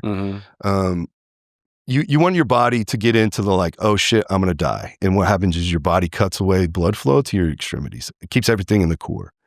And then once your body says, okay, I'm not going to die, I have control, usually about after a minute and a half, it'll push that blood back out. And then you'll get that, it's a chemical release. It's still dopamine release. Again, check the literature. It's the same as cocaine. Feels amazing when you get out. It's the same. The chemical release, serotonin and dopamine, is the same as cocaine. Exact same. But this lasts 6 hours. So again, you're clearing your mind. You're in your mind. You're not fucking walking the dog. You're there and you're just getting rid of the day's drama, all the shit, because you're not worrying about it. You're not thinking about anything. And you have to consciously kind of go through this in your head. Like, hey, I'm here to do this. I want to get rid of all this stuff. I want to have a good night's sleep. It's almost like saying a little prayer to yourself. I'll do the cold exposure. And when it is 37 degrees, I'll do a minute in, a minute out, 2 minutes in, a minute out, 3 minutes in, and get out. And then move to either a hot tub for 20 minutes or a sauna. With the sauna, I like to do 20 minutes in, a minute out, 20 minutes in, a minute out. And then, if I feel like a 20 minute, but when I'm doing this, I just go off a feel. It changes from time to time. And then if I'm really having a bad time, I have a tub out back. I throw Epsom salt in it and I will turn it's an outdoor shower tub combo. So there's warm water. I'll turn that on to drip, so that I have a constant flow of water with the salt water. And that constant flow, because water's energy, but it's only energy when it's moving. So now I have this energy field that I'm setting in with the salt water, because we know salt neutralizes energy. So I have all these things going on, and then I'm able to meditate while I'm in there. So this is just, it's something that I try to do every night, a couple times a week. If I can't do that, at least a cold shower. By that, I mean, get in, scrub your body. And when I was at Shepherd Center, I started to learn all this stuff. I would write, now I still do it on the mirror. I write down what I'm going to do. So literally I write on the mirror, like turn the water on, shampoo, conditioner, body wash. And I have to do it because a lot of times I forget. I have early stages of dementia, but I forget everything. And when you start to forget, you don't take care of your body. So when I have all these things written down, I can stick to my habit, because it takes 66 days to form a habit. And that's what I did at Shepherd Center. I formed all these habits, but as a reminder, it keeps it. So when I wash my body, I almost do a Tai Chi type thing. I scrub the part of your body and go up, and it's a very strict routine that I do. And then I'll kind of slap, and that gets either the blood flowing or I'm slapping out the trauma from the day, detoxing my body. Scrub my body down. Make sure when I scrub my hair, I'm really like digging in, almost as if it's like a Chinese massage. I do all these things. It's what I have to do to get through my day. And then when I'm done with that, I turn the water as uncomfortable as I can get it. And then I work on some breath work. I try to stay in there 30 seconds, but now I'm up to like 3 minutes. Just stay in that cold water. It's uncomfortable. It's something that your body doesn't want to do. But that's going to help you out the rest of your day. Or even if at night, I'm shaking off the day's residue, getting rid of the trauma. So now when I go lay in bed, I can better prepare myself for sleep, and my body and my mind's not going to have a bunch of shit to hang over my head and blackmail me and talk me into making some bad decisions of fucking how it's just a way to prevent your body from beating you up. Now you can't have like, oh, I'm a loser. Oh, I fucked this up. I shouldn't have said that to my wife. I feel bad because I argued with my wife. All that shit's gone. My mind's clean. My body's clean. I've done all these things. But again, it's a lot to manage. It's how a lot the of fuck routine can you do that with a job? Yeah, you can't. What I do is I try to hammer it down, real tight schedule with the journal. And a lot of times when I don't stick to these things, I kind of try to think back, or even we have Ring cameras at home. I watch the Ring camera and be like, what did I do with my day? When I don't stick to it, I fucking do 37 circles around my kitchen. Mm-hmm. And that's a normal day for me, to go in and out of the house 7 times just to take my son to daycare. It's like, well, why the fuck am I doing that? It's because I'm not sticking to my schedule. I'm letting my mind fucking take over. My mind's running the show, and I got the brain damage that I don't fucking realize what's going on. So when I stick to it, and I'm like, okay, go do your sauna. I'll go do the sauna, and yeah, I'll kind of drift off a little bit, but at least I'm not doing the circles in my kitchen. Because it's like either do the circles or do the same shit in your mind in the sauna. And when I do those things, I have more control of my mind, and I'm not fucking lost. I'm not, with the brain damage, I think, there's a couple things that guys can do is when you watch a movie, do you need to have the subtitles on to understand what's going on? If you don't, try it, and do you understand better? That's fucking brain damage. That's 100%. I have a hard time without subtitles. I prefer subtitles for sure, because then I can read the conversation as I don't always hear. Yep. A lot of us like to say, "Well, I have trouble hearing." No, it's not. It's more than that. You have an auditory processing problem. It's broken. Yeah. So when you hear things, your body's not able to process it. So that's fucking brain damage. And a lot of us can make excuses. No, I learned it in fucking Shepherd Center. It's 100%. Would you say that? I mean, what you're describing is it's another complete different lifestyle to manage all of the things that you've been through. Is this a fairly common reality for guys that dedicate their career to upper echelon special operations 100%. agency? Have you heard of operator syndrome? Sure. It's a real thing. Dr. Chris Fear did the literature. We should be studying it more. But I think we acknowledge, Congress has acknowledged, we know it's there, but nobody can figure out how to fix it. Dr. Chris Fear, he wrote a book, Operator Syndrome. There are some suggestions. We do know how to better treat, but there's not a fix-all for it. I think these are things that guys have to change their life to do these things, but it's really hard when you're still trying to chase a career. Right. You get out of all that, and now you're going to run a Fortune 500 company. You're going to continue to beat your body up. You're going to get hurt, and you're forced out before you even want to be. Yeah. And then you're stuck. But again, the thing that I do at night, I try to do the cold tub. So say you do it at night, not in the morning. I try to do it at night. It helps me sleep. Okay. Yeah, for sure. So I do the cold shower in the morning, and then at night I try to do the cold tub in the sauna. For sure, it helps me. It does help me sleep to get rid of the day stuff.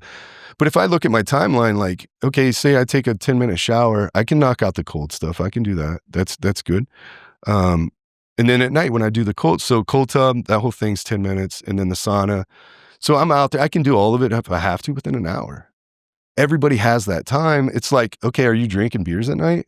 Fucking cut that out. Or do it drinking. Try to do that shit. You might fucking figure out that you might not want to drink so much with the headaches if you're doing the sauna. What's funny is you just got to cut shit out of your life. The psychedelics themselves have a really interesting way of changing the shit that you crave. Yeah, it takes it away. Like I had a guy recently write me. It was like, dude, I haven't drank in like 3 weeks. Yeah. And I don't even want to. Yeah. It's like, I like drinking. Yeah. I was like, sorry, man. Yeah. It's like, well, like I don't miss it, but I didn't expect this. Like drinking wasn't a problem. It's so bad. I just don't even want to fucking do it anymore. Yeah, it's so bad. Like I took one drink and it was awful. Yeah. Like it tasted fucking terrible. Yeah. And so I just held it for the rest of the night. And I was like, yeah, welcome to the club, man. I buy a drink, I sip it for social events, or I get a club soda with lime. I just don't even have any desire for the alcohol anymore. There's a couple things though you're saying. One thing I will say is I had a buddy that he's like, man, you know how everybody says this is the Matrix? And I'm like, yeah. He's like, if you go to a restaurant and you notice a guy that gets a drink and only has one sip, that's guaranteed proof that we're in a Matrix. Because who the fuck can do that? There's no fucking way I could ever go out. If I go to a restaurant, I'm 5 deep before I even get food, Yeah. So now I noticed after this dude said that, I'm like at the airport, like looking at him like, you know what? That dude does feel like he's soulless. That's an NPC right there. Yeah, this shit is not real. But no, I think another thing with the psychedelics, psychedelics put you in contact with your truth. And alcohol is bad for you. It's so bad for you. And depending on what psychedelics do, like Ibogaine is going to show you that. It's going to show you that not only is it poison for your body, but here's all the bad things in your life that have happened, and here's the common denominator. It's fucking alcohol. And it's wisdom. Ibogaine, that's grandfather right there. Yeah, man. So that's why when you leave that realm, you don't have the cravings because it's not serving you in any way. I interviewed a guy that was diagnosed. It's funny that you say you feel like you have dementia. I interviewed a dude that was diagnosed with dementia at 40. And I think he was an Army medic or a demo guy, something, but a lot of TBI. And he had got the brain scans and was at the brain doctor for the VA, and they diagnosed him with dementia. They told him there was nothing they could do. They gave him a bunch of meds and were like, we don't know how fast it's progressing. You could be like this for, 10, 20 years until it starts, or in 5 years you could be in a nursing home. Yeah. And he went down to Mexico and did Ibogaine and didn't tell the clinic, but went back a year later to have him redo his scans. Every one of those TBIs on his scan had been healed. Yeah. And he went from one standard deviation below cognitive function for the average 40-year-old to 2 levels above. Yeah. And he was dismissed as a patient. They told him you don't have dementia anymore. Yeah. And it was fucking amazing. Yeah, I see those benefits when I do. But I think when you get put back into your reality, you can start to have the, not new injuries, but you can start to, it's almost like the injuries never fully heal. Like you regress? Yeah, a little bit. That's kind of what I feel like. I'll start to get the brain fog. Yeah. When I start to get overstimulated. That's a big Do you thing have like a regimen, or do you plan to continue to do these therapies? Yeah, right now all I need is my meditation. But I do currently, I go see a ketamine doctor every couple months. Okay. And that helps. That really helps to just kind of scrub. It's like taking a shower. You just kind of scrub your mind. And then I was actually supposed to go to Ambio pretty soon, but I'm going to withdraw from that just because with my friend passing away, and then I just need a break because even healing is a very big process. What you've been describing is a lot, man. It's a lot. So I'm gonna take a break and take a few months and just I have a ranch. I really like to go out there by myself and just kind of be alone and let all the knowledge that I've learned this last year just kind of soak in and just kind of take a break, do some hard labor work, just on my own.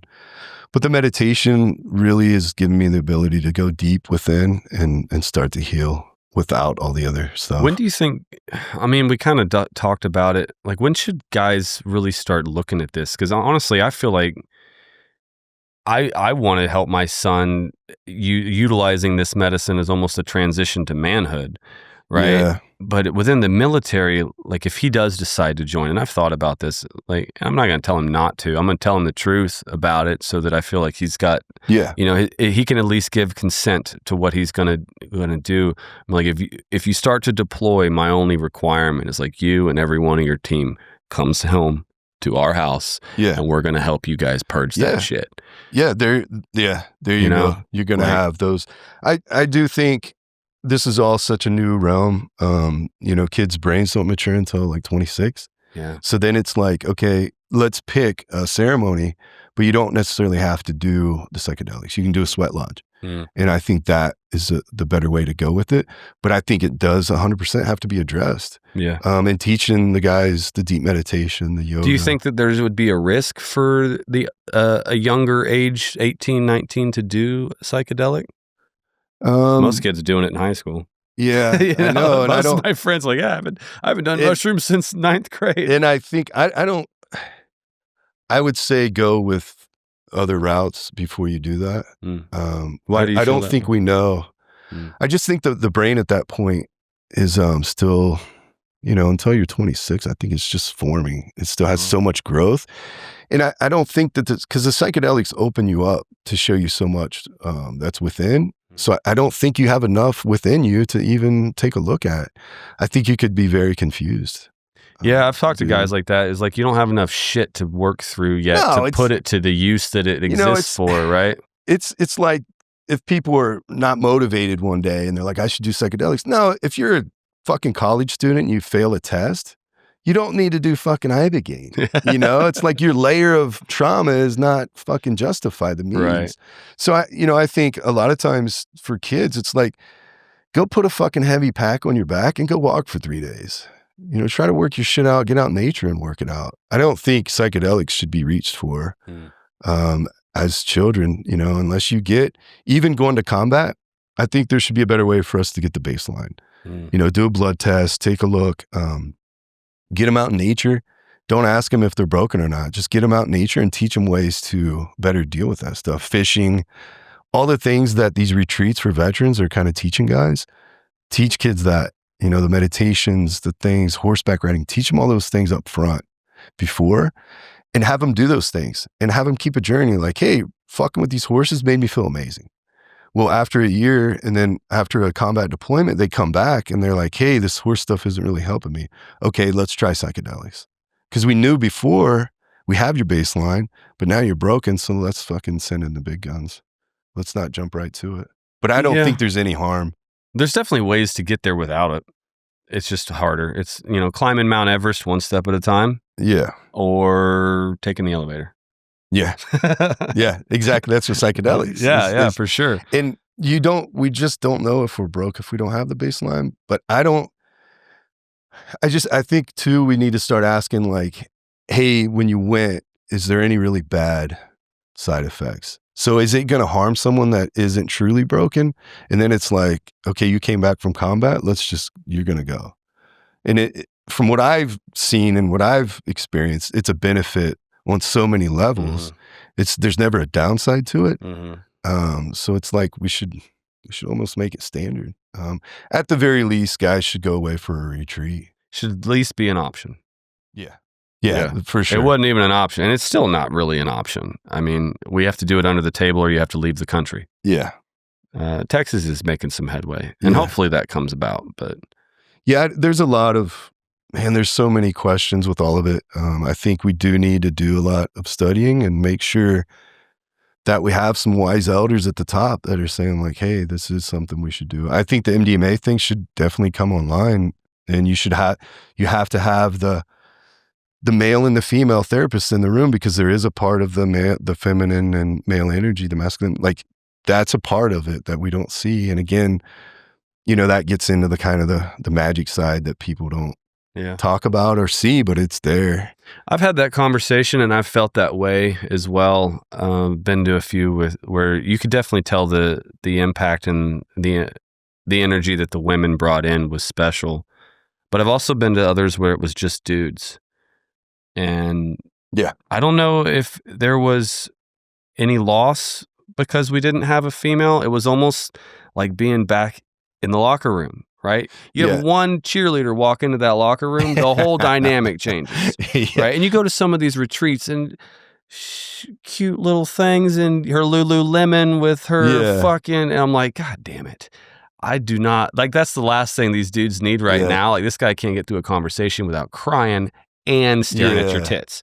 So I'm going to need you to put those puppies away. Yeah, I never had to experience that. I was on an all-male retreat. But that's where the wisdom has to come and we have to split. And then that's where you have the elders come in and they bring in that feminine, not that they're all ugly, but like my ayahuasca, there was a female shaman there, an older lady, and I could feel that. Yeah. Definitely. Well, that's a feminine medicine too. Like, yeah, exactly. That's Mother Earth.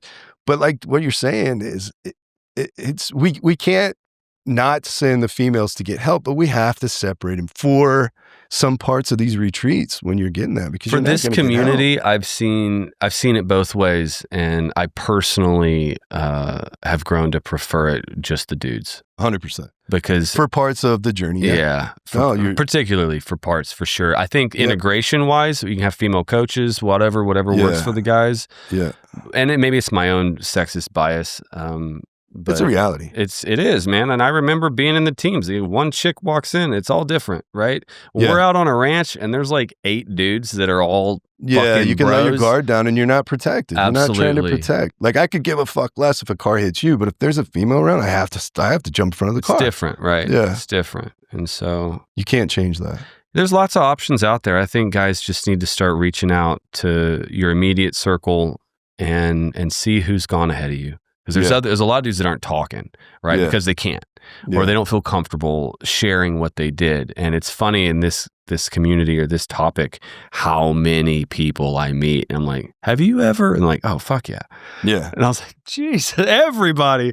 Yeah. And it is. It's like at this level, almost everyone's kind of discovered it. And it's making its way because nobody will tell you can't take psychedelics, that's illegal, sorry. I'm like, fuck you, man. I'm gonna do what the fuck I want. I mean, it's a lot of times it's survival. It is. And that's some of our community as well. It's like, what are the rules? Okay, well, what do I actually need to do? And fuck your rules, I'm doing what I need to do. I think it's so important for guys to talk about their experiences, because guys are sitting on the edge of their sleep, like taking notes. And I if anybody ever reached out to me, there's some things I would tell them. And one thing is, don't have friends around. Don't be scared to go by yourself, because one of the biggest things of these psychedelics is ego death. How the fuck am I going to die if you're there protecting me? You can't. So go off on your own. Go out in the woods. Go be by yourself. If you feel the need, you're not going to fucking kill yourself. You're not going to find a rock and smash your own head.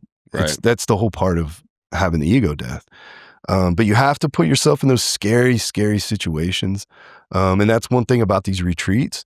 I think they try to like protect everyone, and they need to stay in the outer area there and make sure no evil energy comes in, but they need to stop holding people's hands.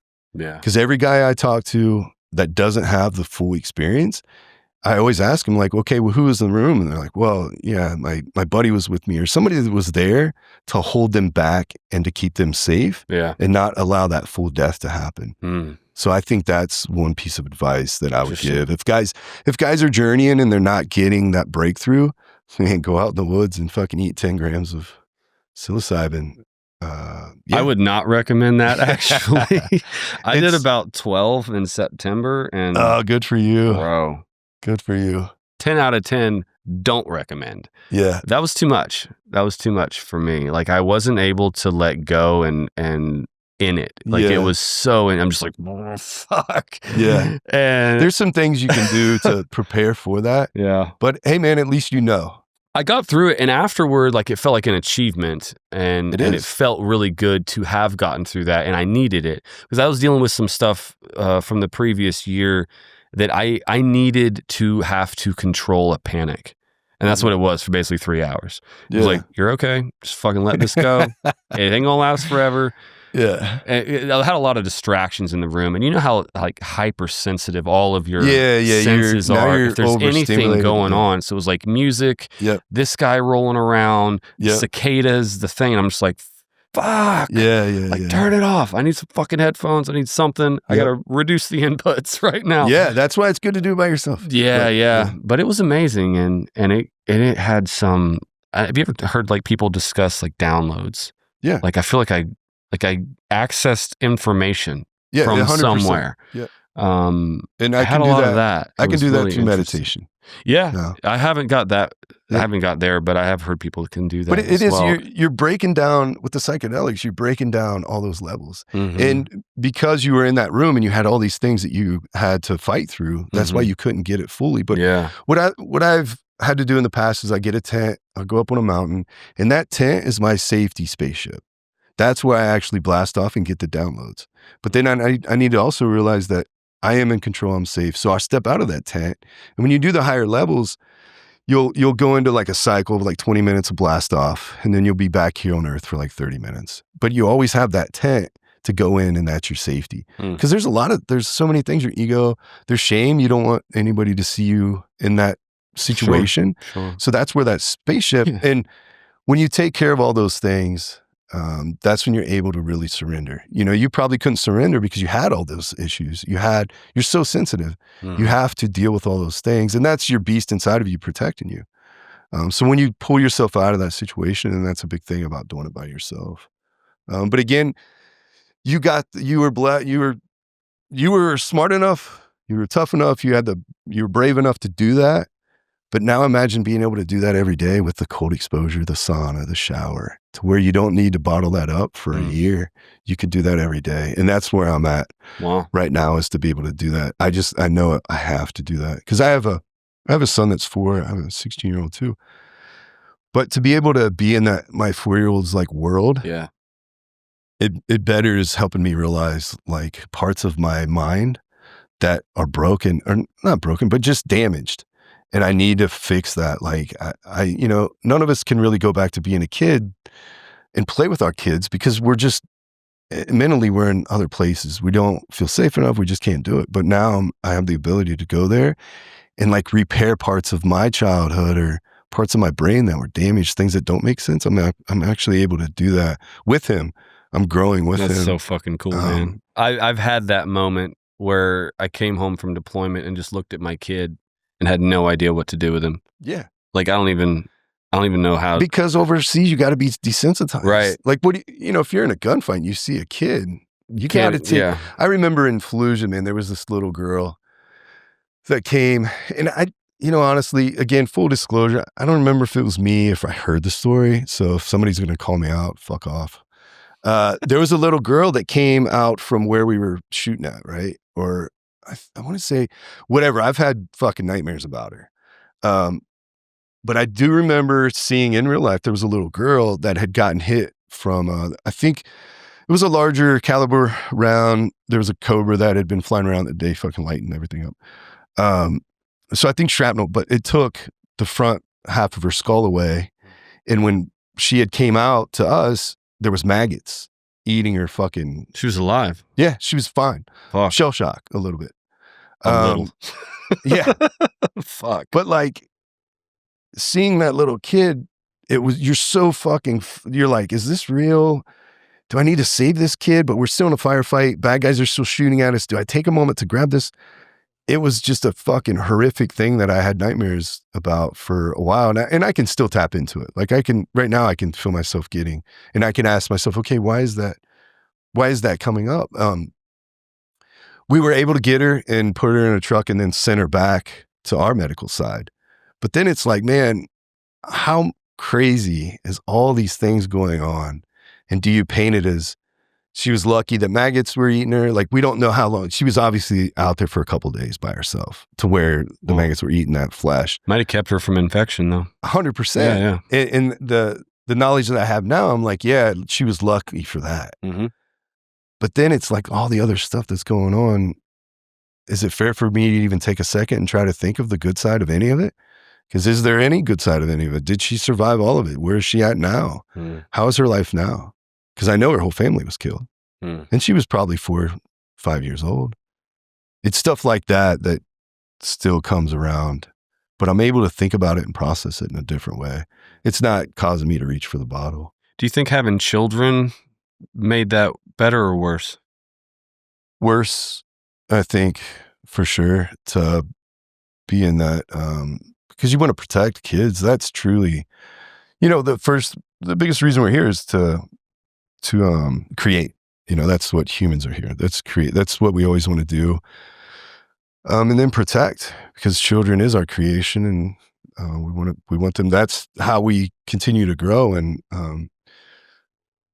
that's why the end state of like child molesters and shit, the end state is just death. If you let that shit go on, we're not going to have. They always reoffend. Future. There's no there's no rehabilitation. So that's why the good people want to protect children. So when you see a child get hurt in any way, you automatically look at your child and put your child in that position. And that's where my soul was crushed when the migrants, the little migrants on the beach. And that's why my son, I was protecting myself. I desensitized completely because I didn't want to fall into that hell within. Knowing that I made that choice, I desensitized myself to where I didn't even love my son. That's hard to battle through that. And it still bothers me that I was in that defensive position. Mechanism. It was, I don't think it's something we intentionally do. I think it's like you said, we do it to protect ourselves. Yeah.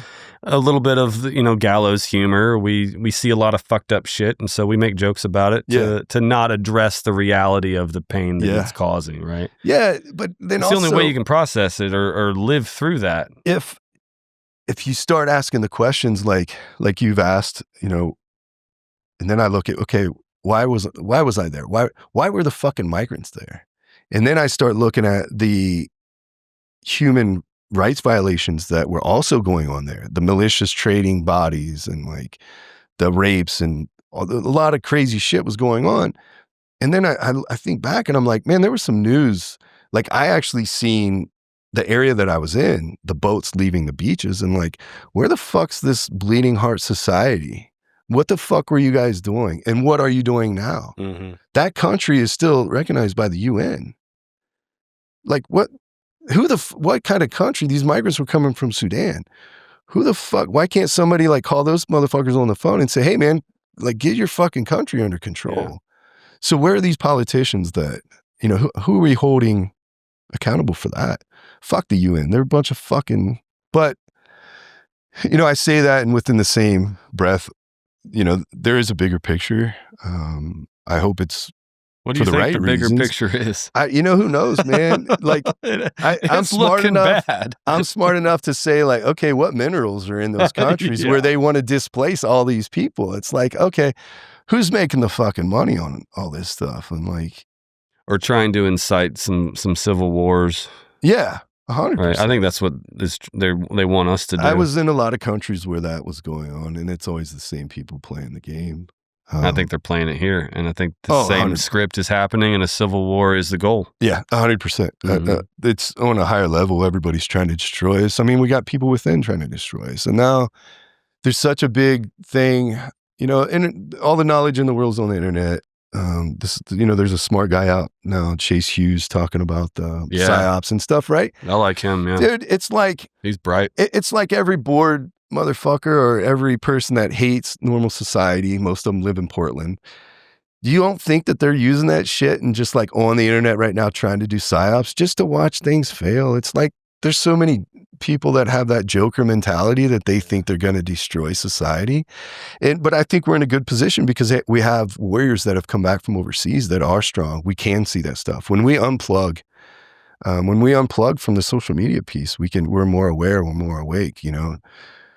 Do the things that you need to do to be awake. Do the meditations, do the cold, do the hot, stay awake. And that's how you're going to protect your family. That's how we're going to keep society. And I have full faith, because we have so many warriors that did come home and want to do good, that we're going to have a change of power, and we're going to get rid of all the fucking pederasses and creepy motherfuckers, the Hillary Clintons and the Bidens and the Kamala Harris. We're going to get rid of them, and we're going to do good. And I think there's always going to be that fight and the false narrative of like, you know, right now the Republicans are bad people and we want all this thing. No, we don't. We're just warriors. I'm not political at all, but I see more military, you know, Trump's he's done so well by the military. So if I got to back somebody, I'm going to back the administration we have right now. I'm going to back them 100%. They're fucking taking care of our warriors. Pete Hegseth is, anybody that's going to come out and do push-ups with me, fucking right on. Let's go. It's more than I can say about most of the leaders. I've been blessed. I've had some really, really good leaders. Do you think that they're trying to have an influence on the military culture because it went to such a negative place that I don't think a lot of people wanted to be there, but they can't go fight another war with this military that's full of homos and transformers and all that shit. And so part of it is giving us what we want, which is, I know what you're saying, strong leader and to go fucking fight. And so they're prepping to refill the ranks with warriors to go fight another war for Israel. I would say again, it doesn't matter. Yeah. It doesn't, again, the for what, it's just just work out every day, stay strong, be ready. You never know when it's going to show up. I agree with that. I would rather be a warrior in my garden than a fucking gardener in a war. And that's where I'm at today. And that's what I ask all my friends to do. Yeah. Just always be ready. But I don't care, man, because our recruitment is fucking skyrocketed. The energy in the military is fucking amazing. So if we could turn a blind eye to maybe that thought's there, I don't care, man. I just want to have the pride that I've felt in the this last year. Yeah. Fuck yeah. Whatever sacrifice, like if I got to go fucking beat up China in a couple of years to have this brotherhood, fuck yeah, let's go. And not ask why I'm beating up China. Fucking let's go, man. That's the gleam in my eye. That's what gets me fired up, is to be fucking that proud of like, hey man, these dudes, like I'm walking amongst men again. And that's why our recruitment they're so high. It's, I think China and Russia push this whole transgender bullshit anyways. Sure. It's a way to crush. It's nobody in their right mind could understand the end state of those choices to be made. If we agree to all that, we're gone in a couple generations. Mm-hmm. It's just not possible. And we're totally seeing all the side effects of those decisions made. It's all already the people starting that to right? Like, yeah, they're the people that are undoing it, and just, it's total bullshit. And then you look at the fucking Biden administration. He had a trans party, and there's dudes flashing their tits at the White House. Like, get the fuck out of here. Dudes Who's doing flashing their tits? Check it. Research it online, man. Fuck? Research it online. You know what they did? They blacklisted the fucking dude. I think the dude should be removed from the United States. But yeah, really? Flashing their tits. There's a picture of this dude with his tits out at the White House. This is a trans party that his fucking administration put on, his staff. So now you look at all these decisions that were made by the Biden administration. It was being made from an evil place. And nobody fucking spoke up. Fuck all of them. Every one of them, fucking total pieces of shit. Anybody that allowed that to happen, and man, it sucks because our society didn't stand up, And another thing with bad people like that, I wish there could be a day where we would all just say, hey, everybody walk out of your house right now. If you look at your neighbor and you think he's got fucking children locked up in the basement, let's go knock on his door. Just one day. One day, and we'll clean out America and just be like, hey, fuck you. All these politicians, let's see how many sex dungeons, weird shit they got going on. Let's just go around and open it. Let's be honest. Let's open everything One up. day a year, you have no right to privacy or personal property. Yeah, just do it for a 4-year span. Just for shits and gigs. Yeah. But I think you need to stop being lied to. Well, I mean, it wouldn't take more than 1 year to figure out who they were. Yeah. We only got to do it 1 year. We're going to kill everybody we find, and then we're not going to worry about it anymore. I love seeing Candace Owens put people on the spot right now. She's doing a good job. I actually was listening to her on the way over here. Yeah. What was your thoughts on Charlie Kirk's killing? Yeah, I think we're going down the right path of figuring out really what happened, but I don't think we'll ever see the truth. The bigger picture, I mean, it's so hard to track that down. There's a Stuff's lot. not adding up. There's a lot, right? And initially, it was a sniper. I was like, nobody from 200 yards is going to aim at a motherfucker's neck. Yeah. I'd stick it right in his fucking left nostril, right? Like, you're not going to aim for a neck shot. Did they show the rifle and the scope he was using? They showed a rifle and scope. I don't know if that's the one he was using, because it looked like an old 30-06 that his grandfather had or some shit. And then their story just makes no goddamn sense. Yeah, he took the rifle apart. He put the rifle back together. I was like, you don't do that with a standard deer rifle. It depends on the magnification. I'm sure he was probably just taking a shot at his chest, if it's not the magnification. But it was a magnified scope from 200 yards. I mean, you're taking a shot at a button. That's... Stuff's it's not adding up. No, not at all. At first, and then the narrative's been changing, and man, in the beginning it was real easy though. It's like, transgender, and then it was like I was sold. I was like, fuck that dude. But now it's like, oh my god, it's so deep. Yeah, there's talks of like the lapel mic having a thing. I'm like, I don't even think that makes sense. Lapel mics are fucking tiny. Yeah, but man, you don't fuck around with the Mossad. They just blew up everybody with beepers, dude. It's true. Like, that's the argument, right? Like, they just sent out all these beepers, and it's like, well, fuck. Like, okay, so what would they put in there to create a projectile to blow? Like, I don't know. That I just have a harder time with the lapel explosive theory. It's possible, because it sounded like a gunshot to me, but it was a recording. I feel like there's enough operators on that scene that they'd have known if it was a pop at his neck or a gunshot in the auditorium. Well, then it's like, did that transgender kid actually pull the trigger to create a shot, and then it matched with that explosion on the lapel? Because that is a level of competency I don't think our government could pull off.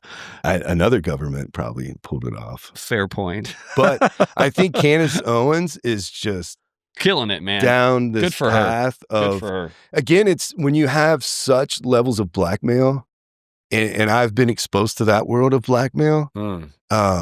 You can fucking blackmail the shit out of some people with, and she's just the recording that I think you were listening to today. Yeah, I was listening to the same one you were, yeah. It's like, oh my gosh. And this is not, there's no lies. She's pulling it off of actual. She's got receipts. She's shown it all the way. I think she's about the only friend Charlie really had. Yeah, it's, again, you know what? I would hope someday that I could shake this, what is he, a priest or a preacher or some guy that she was bringing up? I can't remember his name. That she was talking about that was a pedophile? Yeah, I would love to just shake his hand because I feel like I can sense that stuff and just be like, yeah, man, you're right where you deserve to be. The hell that you're in and you live every day is right where you're at, man. Yeah. You know, and you chose this path.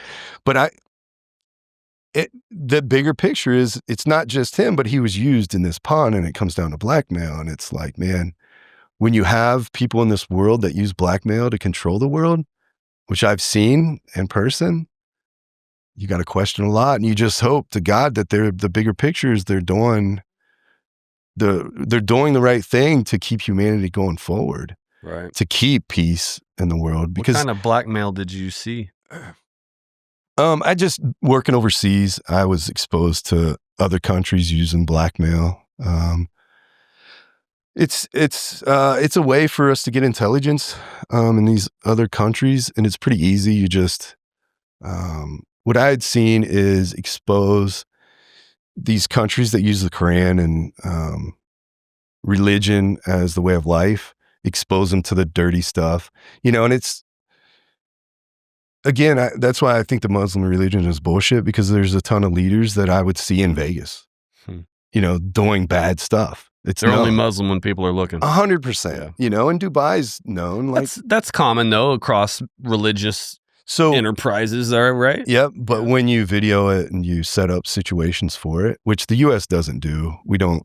You know, I know for a fact the U.S. doesn't like take people to strip clubs and have a stripper perform stuff and video it. We just don't do it. But wait till you read Confessions of an Economic Hitman. So I will say this though, I'm not gonna do that, right? But I'm gonna pay somebody else to do it, because if it's something that I need, and I think the U.S. has been very good about paying other people to do things for us. It's just like Intel. We can't do it. We just don't do it directly.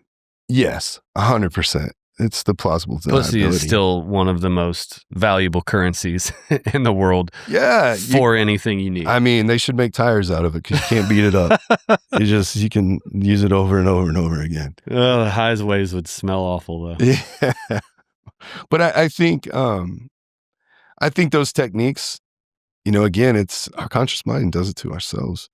But has been used forever. It's being used now. I mean, we're definitely seeing it kind of come to light now. Yeah. But, you know, we're so fast to be like, it's bullshit. But now look at the alternative. What if we let the Muslim world take over? What's the end state there?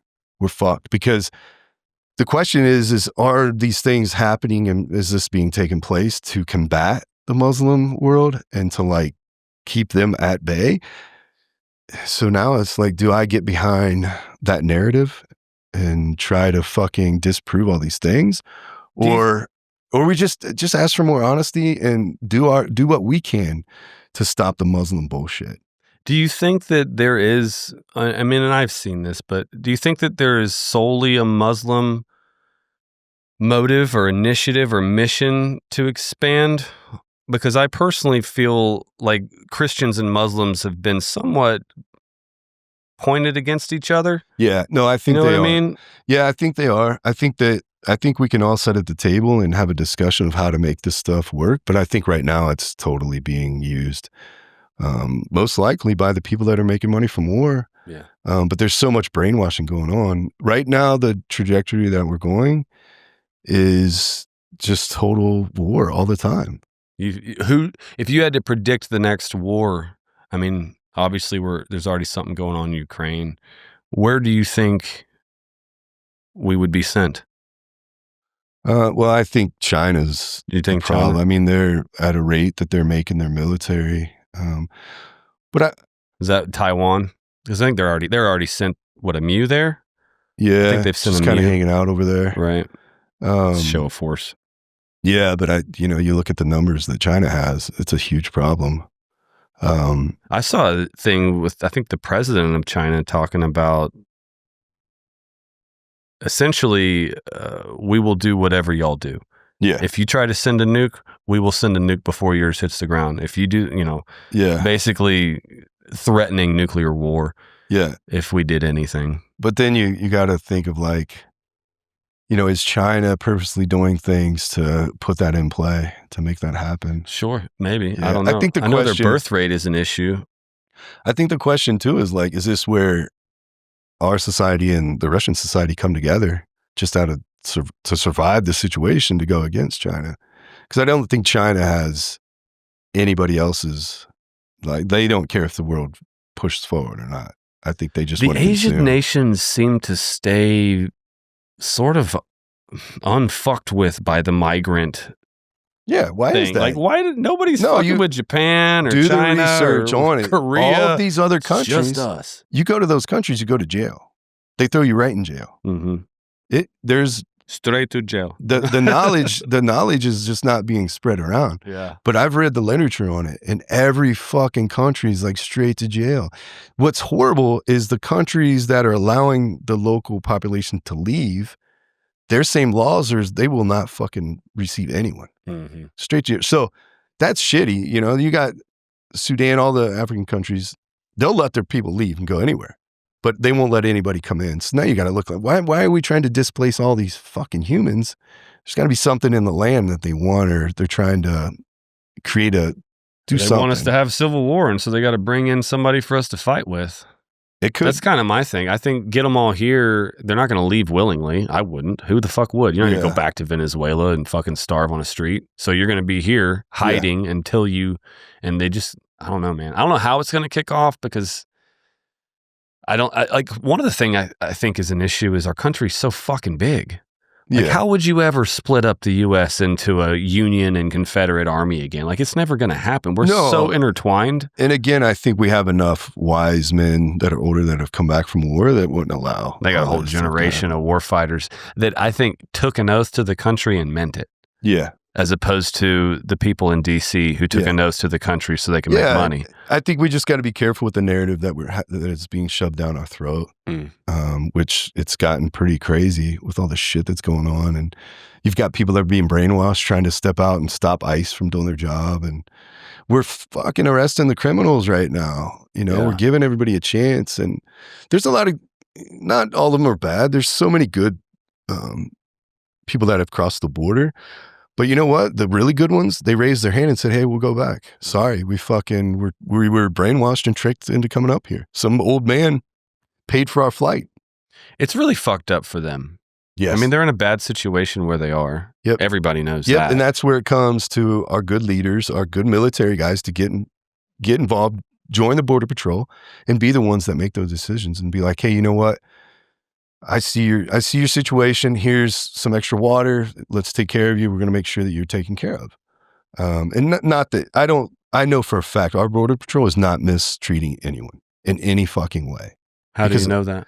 Well, because a lot of our guys are military guys. I have quite a few friends there too. And it's just not what we do. We were never doing that. You're not seeing the fucking videos of that bullshit.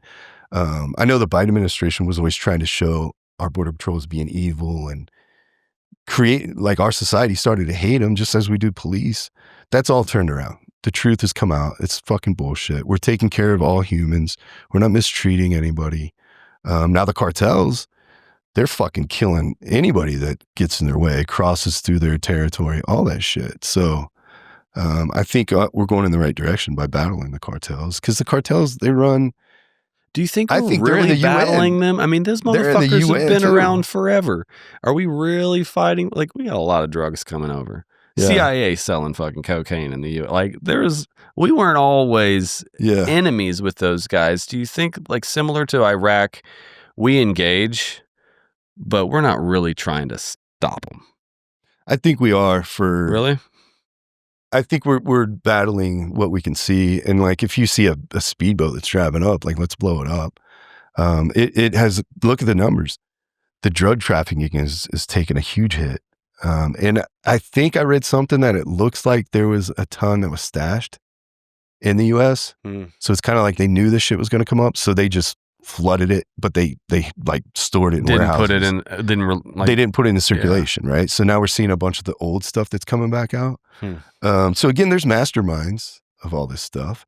But there was a lady that was on Sean Ryan, and she was talking about having conversations with the cartel, and they're like, we'll just wait 4 years.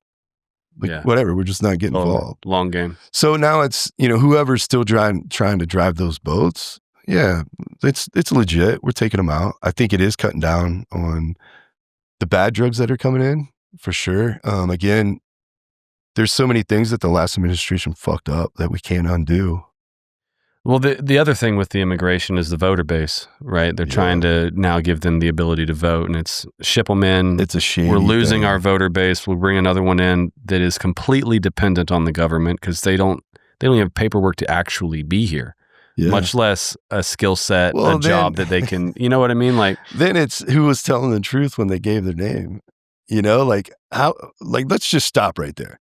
Again, going back to the Middle East. When we were over there and you're like, okay, what's your name?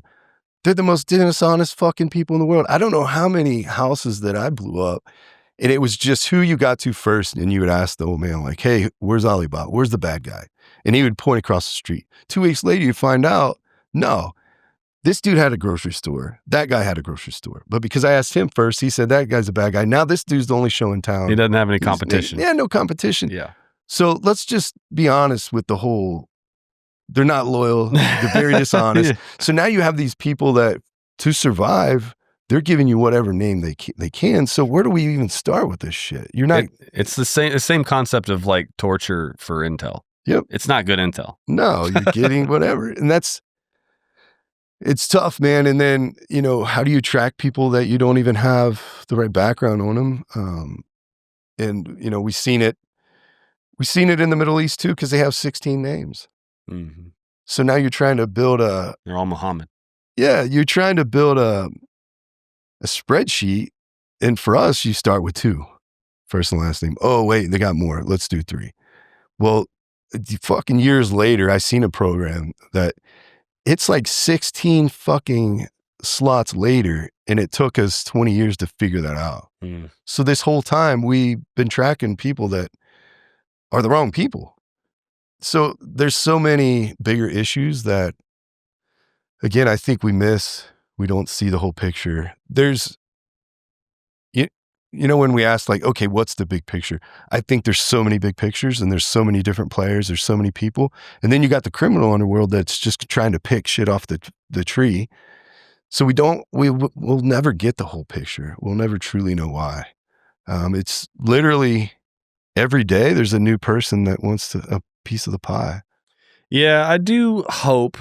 I reserve hope for the Netflix original series, The Clintons, to come out one day. Yeah. Right? Yeah. Like, there's some people waiting for that bitch to die. Yeah. Right? Yeah. Before they come out with some shit. Is Bill still alive? Has he died yet?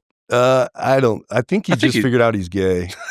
Like the dude's been gay his whole life, but he just figured that out. I think Hillary was, there's been all kinds of shit, but yeah, I'm hopeful that it will all come out, but you're right. I think the web is too big. And even though a version of the truth may be out, we don't know. Yeah. Right? Like, it may be out there. They muddy the water so that you can't figure it out. And that's intentional. Yeah, it's either beholden to, and it's, our vision changes every day too by the psyops that's put in on it. And I'm sure there's so many versions out there. Right. And then come to find out, it's like, okay, were you blackmailed at like 21 years old? And this whole life that you lived is just a lot. It's not even the life you wanted, but because you were blackmailed and you felt like you were a victim the whole time. And, what if, the Obamas or Clintons or somebody steps up and then like, I was blackmailed at a young age. Like that would be fucking cool to know that truth. Not to forgive him in any way, but just to know that maybe Epstein was a victim. I mean, they made me fuck that girl. That shady ass dude. And there's so many people that visited the island and stuff, and I don't think all of them were evil. I think there was some shady shit going on. And the guys that did partake in evil shit, I hope it comes out. But I also hope our society doesn't judge everyone that just shook his hand. Because I think that's what they're trying to do right now. Sure. And say, you know, like, oh, if you shook his hand, you're bad. No, you're not. If we go down, you're all going down. Yeah, it's like... If you went to the island, you're just going to get... Because it's... man, what was the... I just heard some... Again, I love that we're here laughing about all of us and we're able to just be like, fuck that idiot. But man, did you ever hear the Harvey Weinstein? Yeah, I mean, I'm familiar with him using his position. Majority of that shit's a lie. Really? So that motherfucker had like one of his nuts removed or like he had a sickness or something. So whatever, I don't know the whole story, but I'm just going to sum it up like this. All these girls step up and they're like, yeah, this motherfucker, that and that. So one day, and they were quiet about it, you know, there wasn't a lot of battle over it because his defense said quietly. And one day they're like, okay, so describe his fucking junk. And like, he's missing something down there. But the girls on the stand were they like, don't know that. Yeah, it was fucking tiny and all this shit. And the judge was like, okay, next one. Same thing. There's only like 4 females that could actually say, yeah, this motherfucker shit ain't right. So this guy's been slandered. Like he's never going to be the same. If you're talking about jumping off a bridge, like that dude should. Not only because he's a shitty person, but because his junk's all fucked up. But like, how fucked up is our society where we're just so fast to judge? The accusation's really all that anybody needs, and we know it. Yeah. Right? It'll just accuse you. Yeah. Well, everyone will. We had a guy that went through a retreat recently that was accused of rape in his teens, and then not confessed later that I guess that it was that she had lied until after he had spent 2 years on house arrest and lost his friends and his family. I've heard so many stories of that. He's like, fucking ruined my life. But after it was over, it didn't matter. You know? Yeah. Nobody cares. It was already done. And so you're right. The accusation is all that matters. And so even, I'm sure there's a lot of people trying to distance themselves. I've actually seen some emails about Trump involvement being released recently with Epstein. Yeah. And again, I think Trump is I don't think he's shady where he needs to go to these parties and like fuck around with girls. I think you just look at the guy and his ego and everything is going to be, he doesn't need to do shady shit in the back. He's going to walk in with the baddest chick. He's just that type of dude. So I don't think there'll ever be something there for him doing like the P. Diddy party stuff. And I don't think he should be, again, I don't think everybody that shook Epstein's hand or went to those parties, I don't think they should all be thrown in the guilty pot. I think it should wait. And if there's video of you knowingly playing with a girl, and that's like that Prince dude. Yeah, I know. He gave up all of his stuff because I think he knows for a fact. And good on him for just raising his hand and be like, yo, you got me. Because I think that creepy dude did because he grew up in that elite world where they could get away with that stuff. I think Trump is a hustler. He's been that his whole life. He doesn't need to do that shady stuff. Like he can literally walk into the party and get a chick. Yeah. Unlike some of these people that were going, unlike the Clinton, you know, now Bill hanging out over there, you know, that shady dude, that he's getting a blowy in the White House, throw him in an Epstein party. You know, they got tape on that guy. For sure. 100%. For sure. Do you ever either fantasize or talk to guys about, because one of the things that I've always struggled with is with the veteran suicide rate being what it is and the skill set within that community. Why not do a little good on your way out? You know what I mean? Like and I've thought about, it's like if I got to the point where I was like, you know what? I'm fucking done. Fuck it. Yeah. Could I leave an impact that remove a monster on my way out? I know what I mean? When you get to that point, you shed so many layers of the onion away. We realize that that's not our place in life to judge.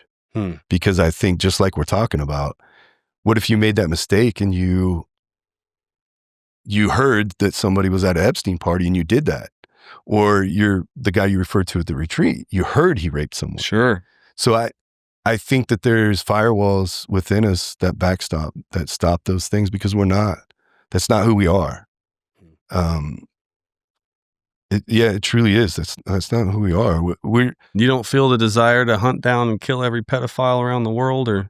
No, I think me shaking their hand and just looking in their eye and telling them that you deserve where you're at everything is as it should be and you fucking live in hell. I know inside of you.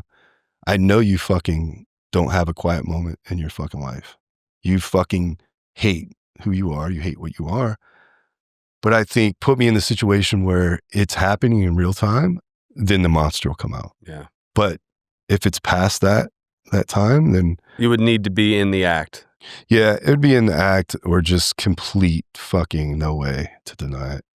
Right. But I think for me, having had multiple charges, maybe cases dismissed or sentences. Yeah, I think for me, postponed or, because there is a lot. It's almost blatantly like, dude, there was a guy, I think he's here in Austin. He like molested 9 girls and got probation or some shit. Didn't spend a single day. Yeah. I forget the whole case because I've listened to a lot of these, but it's here in Austin, Travis County fucking DA. Yeah. Dude got probation and is back home. You got to follow the money. That's George. And that's where it's like, DA. Okay. It's bad. And you talk about doing good on your way out. There's no consequence. Yeah. Right? Like there's I hope fucking that changes. be one. I hope that changes in the future. But I think, me personally, I don't think, and again, full disclosure, I'm lying about everything I say. And I never think about that either. Yeah, you're allowed to think about it. That's okay. Yeah, if I was in a position where my neighbor knocked on my door and said some shady shit was going down, I know the situation would be handled and I could live with myself and my friends and family would still come to visit me. But again, I think as you peel back those layers, that's just not who we are, is to judge people. And I think we need to fucking get a better justice system and lock them up and put them away. And then do the research, because a lot of pedophiles ask to have their junk removed so they can't continue to do that. Like, that's a known thing. And it happens. Like, there'll be dudes in jail like, hey, don't let me out. I don't know what's wrong with me. So let's, instead of sending money to transgender fucking, whatever, we cut all the programs. That's fucking amazing. But they were even trying to research if transgender dudes can get pregnant or something. Like, let's take that money and then go research and see if we can really figure out what the fuck happened in that person's life. Almost every time they were abused themselves. Yeah. Almost every time, which is crazy to me because I would think having experienced it, the last thing you would want to do would pass that on. But if it's what you know, I mean, if you consider like your experiences in life as programming, I think that was what was programmed in. I think we have the psychiatrist and we have the knowledge, we have the literature. I think we just need to have some funding and say, hey, let's really take a look at it. Can we fix it? Or not even, not fix it to the point, but like, can we live a better society to where, like, we're supposed to, if you do the pederast, you're supposed to, like, let's put a sign in the front yard and let everybody know that's the way it is now. But now you got, the way it should be. You got the George Soros that comes in, he hires all these DAs that just blow that shit off, or they catch and release this fucking guy. And you got a lot of cops that have trauma because they know this shit's going on and they just got to suck it up. Now we have a police officer that commits suicide because these fucking DAs are pieces of shit. Let's get rid of all those motherfuckers right off the bat. Like, man, if you've made one bad choice, you should be fucking fired. Get the fuck out of here. Yeah. Did you see the sheriff that killed the judge? Yeah. That was awesome. Yeah. What was the whole story behind that? Why he was fucking the guy's daughter. Oh, I didn't know that. There was a whole scam within the courthouse. They were having sex parties in the judge's chambers with defendants. And in exchange for their silence, they were being released, or they would get shortened terms, or they would get extended terms. And the judge was controlling all of that. And he caught his daughter in a text thread with the judge. And went into his office, told the guy he was having a meeting with to get out, and fucking killed him right there at his desk. For him. On camera. Yeah, I did see parts of that. Fuck yeah, and dude. I like how the media was trying to fucking push another little. Mm-hmm. Because again, the people at the highest echelons of our society are shady motherfuckers. They're all a bunch of fucking pedos. Yeah, 100%. So why would they want a strong punishment? Well, I think what they don't want is they do. They don't want the heroes to hear about it and get a little fucking motivation and start fucking taking shit in there. Because if I was in that situation, again, full disclosure, I would never do that. But yeah, I could fucking live with myself. Totally. I could totally go to sleep easier that night. Yeah. Like, just put it out there. Don't ever fuck with my like, dude. Yeah, like even yours. I've met you, shaking your hand. Not that I'm ever looking for trouble, but yeah, man, it's a hero's journey. So if I'm gonna, that'd be a proud way to die. Yeah, and you know, I've heard a few good stories on Joe Rogan. There was a fighter that there's some real tragic things that happen where people do act in those situations and they are kind of hung out to dry. But I think now our society's, we're better, and there are people that are going to stand up for you. So don't hesitate, you know, do the right fucking thing. And I think word will get out and people will come. I'll come visit you in prison, like without a doubt, fucking hands down. There's definitely like in smaller towns in you know, more rural or conservative areas where like father finds, you know, kid being, you know, abused or whatever, molested, and beats the guy to death. And they're like, man, no charges, go home. Yeah. Like, I love that. Yeah. There was just a thing, this little girl came running in the house and I think her stepdad was raping her. And there was 4 family members, like cousins and stuff, and they all took him out, beat him. They went a little bit far and kind of like, they took him to a field. It wasn't just like immediate. Back or like No, it wasn't immediate. So I think you kind of got to look at it like, okay, in the heat of the moment, but once you kind of draw it out, now if you do it with a smile, there's a little bit, right. You're getting now sadistic. It's the psychopath. Now are you gonna, let's put you in some counseling. You're not going to prison, but let's have you talk, because that's a traumatic situation. Like, let's fix.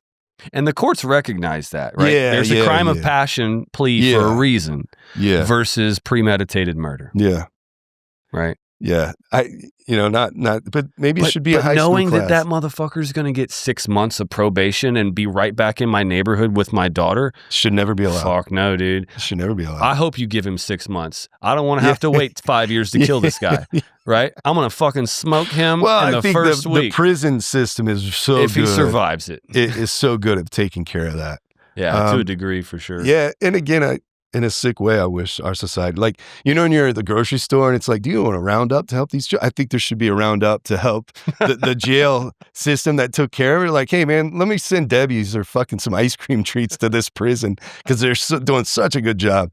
Beating pedophiles? 7 pedophiles dead this week. That's like, funny. Fuck yeah, I'm going to round up and give them dudes some money. There was an inmate that did that. I think he got put into solitary or something, but he's like, yeah, every time you put me in a cell with a pedophile, I'm going to kill him. Yeah. And he killed like 3 or 4, and the judge is like, God damn it. Like, we get what you're doing here, but you can't keep doing this. I think the only people that complain are the ones that have done it or are part of the pedophile fucking community. It's so sick that, you know, it's like that fucking boys, the sex with young boys organization and shit. It exists. It's a real fucking thing. They get funding from the government. They fucking, I forget what it's called. It's basically like sex with young boys or attraction. You're attracted to. Oh, the minor attracted persons, the MAP or whatever. They're trying to rename. They're trying to do all that shit. Trying to normalize it. Yeah, 100%. And that's just, I don't know, you know, whatever. Same thing happened in Germany around late 30s. Whatever people believe in, but man, it's just a way of the devil's fucking getting in everybody's mind. The end state of the society when you do that is nothing. The generation, you're all done. There's no reproduction. Yeah, it's fucking gross. That's why gayism doesn't work out. The end state is we're not having kids anymore. Well, we don't have a species. Yeah. You get bit by a gay and who knows what's going to happen to you. Theo Von put that out. I always love that. Fucking Theo's fucking hilarious. It's a true thing though, man. You don't know, like, you start hanging out with the gays and you know what? You know, that's the one thing I'm scared of is being gay. Really? I have no fear other than that. What makes you, imagine having that, somebody's dingling that close to your brain.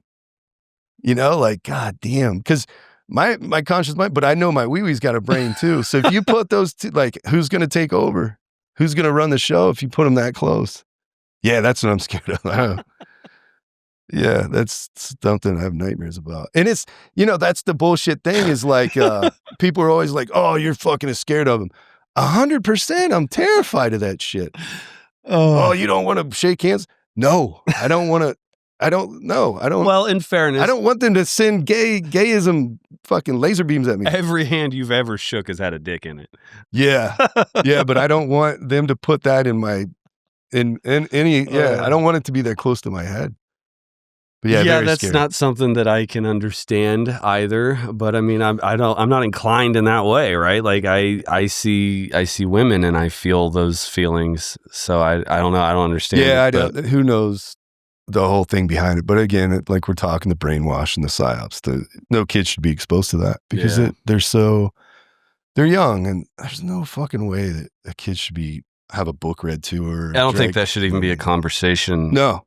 And nope, cut and dry. In single digits, right? Like once they hit 10, 12, 13, they start to develop, right? They're going to have questions. They're going to have understandings. They're watching the same movies everybody else is. Yeah. Like my kid's 7, right? And we'll be watching a movie and there'll be a sex scene or a whatever scene. And now I think some of the movies, Netflix and like Disney, now it's known that they were trying to like put stuff into these shows. So now we got to be careful of what Disney's got some bad rep too. But yeah, I see what you're saying for sure. It's almost like everything designed for kids is done by pedos.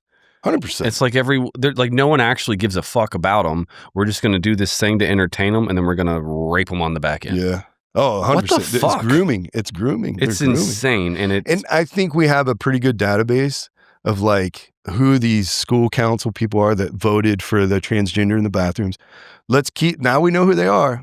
They thought they were getting on the train to follow, so now let's put them under surveillance. Let's make their life, I'm not saying make their life hell, but like, hey, what would we look for? What would we be looking for? Well, I think any of the school council people that signed to let these books into their libraries that showed, like, let's send them every week, let's send them a letter and list all the rapings and all the bad shit because of the decisions that they made.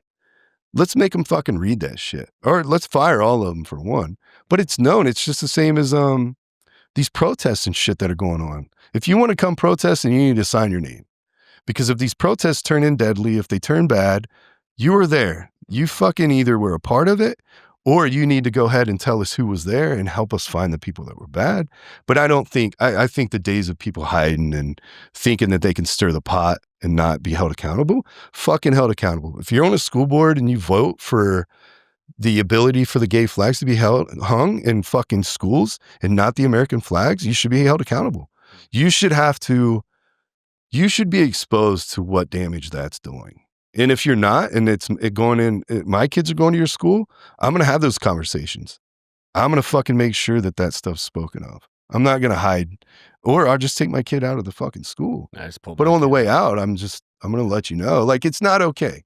Yeah. It's not okay for you to fit the bill.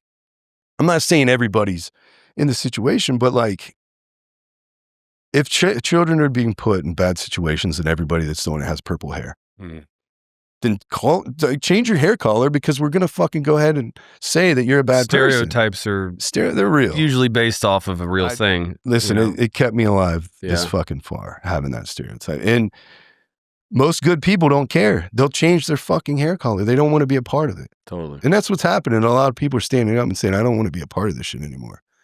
The fucking beliefs of that group of people are fucking way off. Like, now we're at the point the gays don't even like the transgenders. Yeah, no, they've kind of lost listen all to the Dave Chappelle show. You're like, holy shit, you guys are, and it is. It's a lot of brainwashing going on. It becomes trendy, right? It becomes another mind virus, just like bulimia or anorexia or fucking the clothes or the music or the hairstyle. Like it becomes trendy, and when any one group is given special treatment, which they were, right, and it picks up, and everybody wants to belong. Sure, and if you don't have to, like, I remember being a kid, the kids that were popular and the kids that, I don't know, had small town high school fame, had to do something difficult to earn that. They were either really good at a sport, or they were really good at something like music, or like, I remember it was a kid in middle or elementary school that did gymnastics, and every day in the gym, this dude would like flip flop, backflip, spin around, whatever the fuck, and I was just amazed by it. I was like, that's the fucking coolest thing I've ever seen in my life. Yeah. Now you can just claim it. Yeah. right? And if anyone disagrees or refutes what you're saying, now you label them. They're now the enemy, and everyone goes after them. And there's not like a lift. There's no actual work that has to be done. It's like, you fuckers are cheating. Yeah, right. You got to do something to be special. Yeah, it is. It's well, now our society, they all want the reward without doing the work. Sure. And I think we're turning the table on that too. We're not everybody's getting a trophy, or it's fine. Like, give all the kids a trophy, but let's have a bigger first place trophy. Yeah. Like, let's not everybody's equal. Because kids aren't dumb either. When they see, they're not. He got a trophy and he got a trophy. I don't want to. Yeah. And but they lost every game. You know what I mean? Like, it stops being special. No, it's coming out. And I think too, just because I have a son in high school, I see these kids, just like when we were in high school, there were different kids, the goth kids, all these things, but we realize they're going to grow out of it. Mm-hmm. And I see the innocence in these kids, and they're just kind of following the leader. But then I also see some teachers or parents that are feeding into it. Mm-hmm. That's where the fucking danger is. Parents and teachers need to stay out of this shit. Let the kids, let's not bully them. Let's not fuck with them. Let them make up their mind. But you can still see the innocence in that child. Yeah. It's just when they're pushed and they're pressured. Because then if they don't follow along with that narrative, then they're hated and they feel like they're alienated. And that's where the danger is. It's too easy to manipulate. I think we need some smarter teachers with more wisdom to step in and call out the other bullshit teachers and be like, hey, I don't agree with the way you're teaching this stuff. Like, that's not fair. You're alienating certain kids. Like, that's bullshit. I think we need to step up. And hopefully, we get some people that get out of the military and see that and have good morals and actually done some work, with grown within and that see the benefit of raising a better society than what we have right now. Hopefully that can take place. Yeah, man. And I feel like what you're doing and what so many guys are doing is exactly that. Like, they're hitting the wall. They're starting to see things are fucked up. They're looking left and right. Mm-hmm. They're noticing guys speaking out. Yeah. So-and-so's doing better. Okay, well, good for him. That guy, he was all fucked up. Well, goddamn, he's doing better too now, right? Like, what are these guys doing? And we're fucking telling you what we're doing. So listen, goddamn it, like, get some fucking help. Figure your shit out. If you're being triggered by stuff, if you're melting down, you don't have to. Yeah, you can definitely live. You can be the warrior in your garden. There's just some steps you got to do, some self-growth. You don't want to continue down the path of this blackness over you, because it's only going to get darker and darker. It got to a point where I lost control. Yeah. Like, I didn't have it, and I knew it, and I could feel it. And I was like, fuck. And I didn't want to go anywhere. Yeah. Like, I'm just going to, we're going to go to dinner over here and fucking start crying at this table and not even a clue why. Yeah. Right? Like, I don't want to do that. Right? Yeah. Yeah, man. Yeah. It's something that all of us need the exposure on the front end. We need to know some tools to get through the dark days. So I don't think it should be a question. I don't think it should be how you feel today. I think it should be mandatory. Everybody gets the exposure. Stress management. Gets the baseline. Goes and gets tested out. And that being said, I think that should be off limits for everyone to have access to it. What do you mean?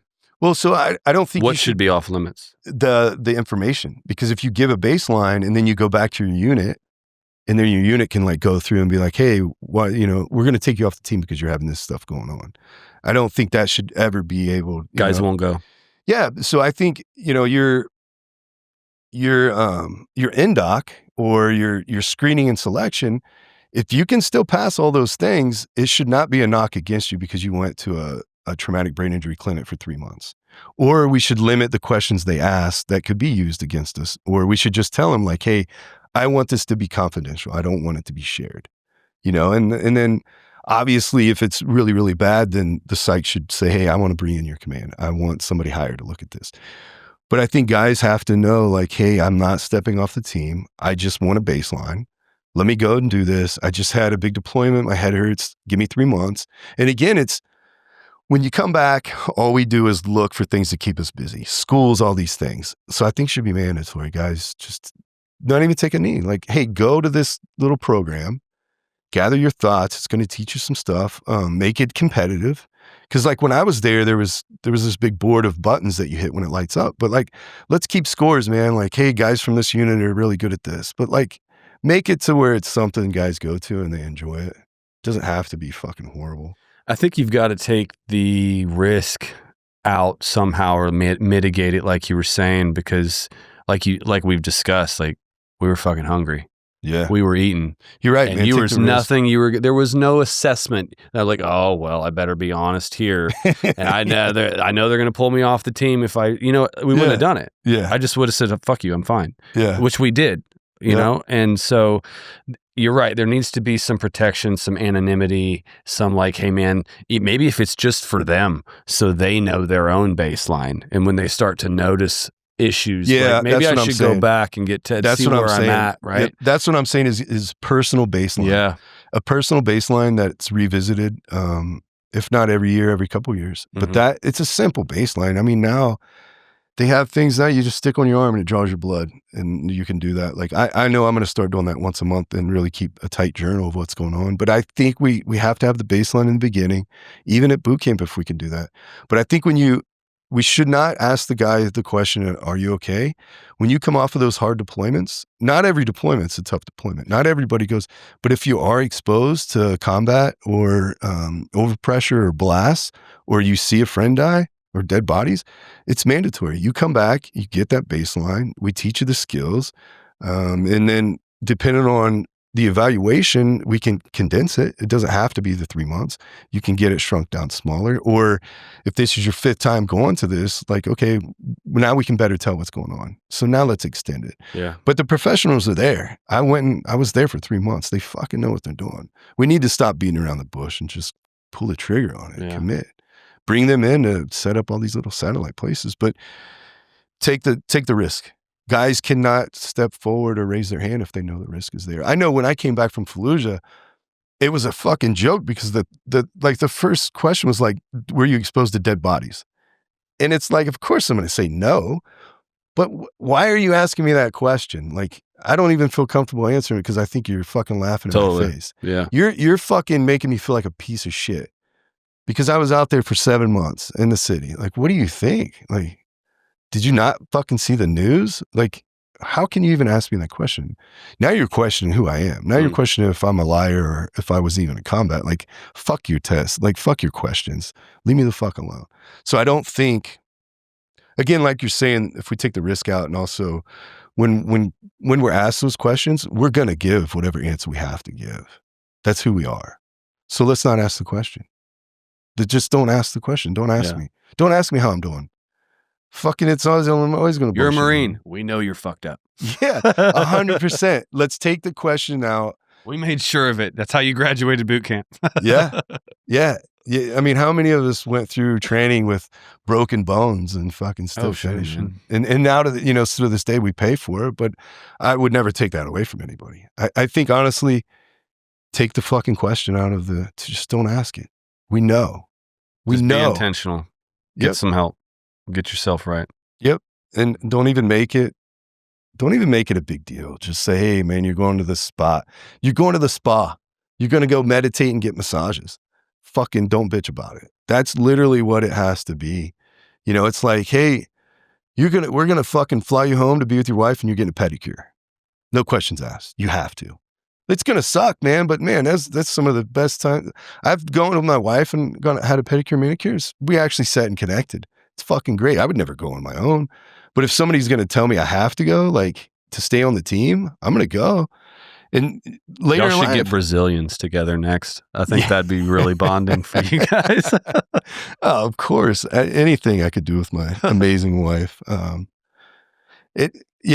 just, and again too, when guys come back from deployments, getting the babysitter and the house cleaned, I think that's something that units could benefit so much because we never have time to reconnect with our families. And, my wife and I have 2 children, so we don't, there's nothing we ever want to do without our children. We want them to be there all the time. But if we could have a moment where, you know. It is different. I've got a 7 and a 1-year-old. Yeah. We don't have any, and we don't really have any help.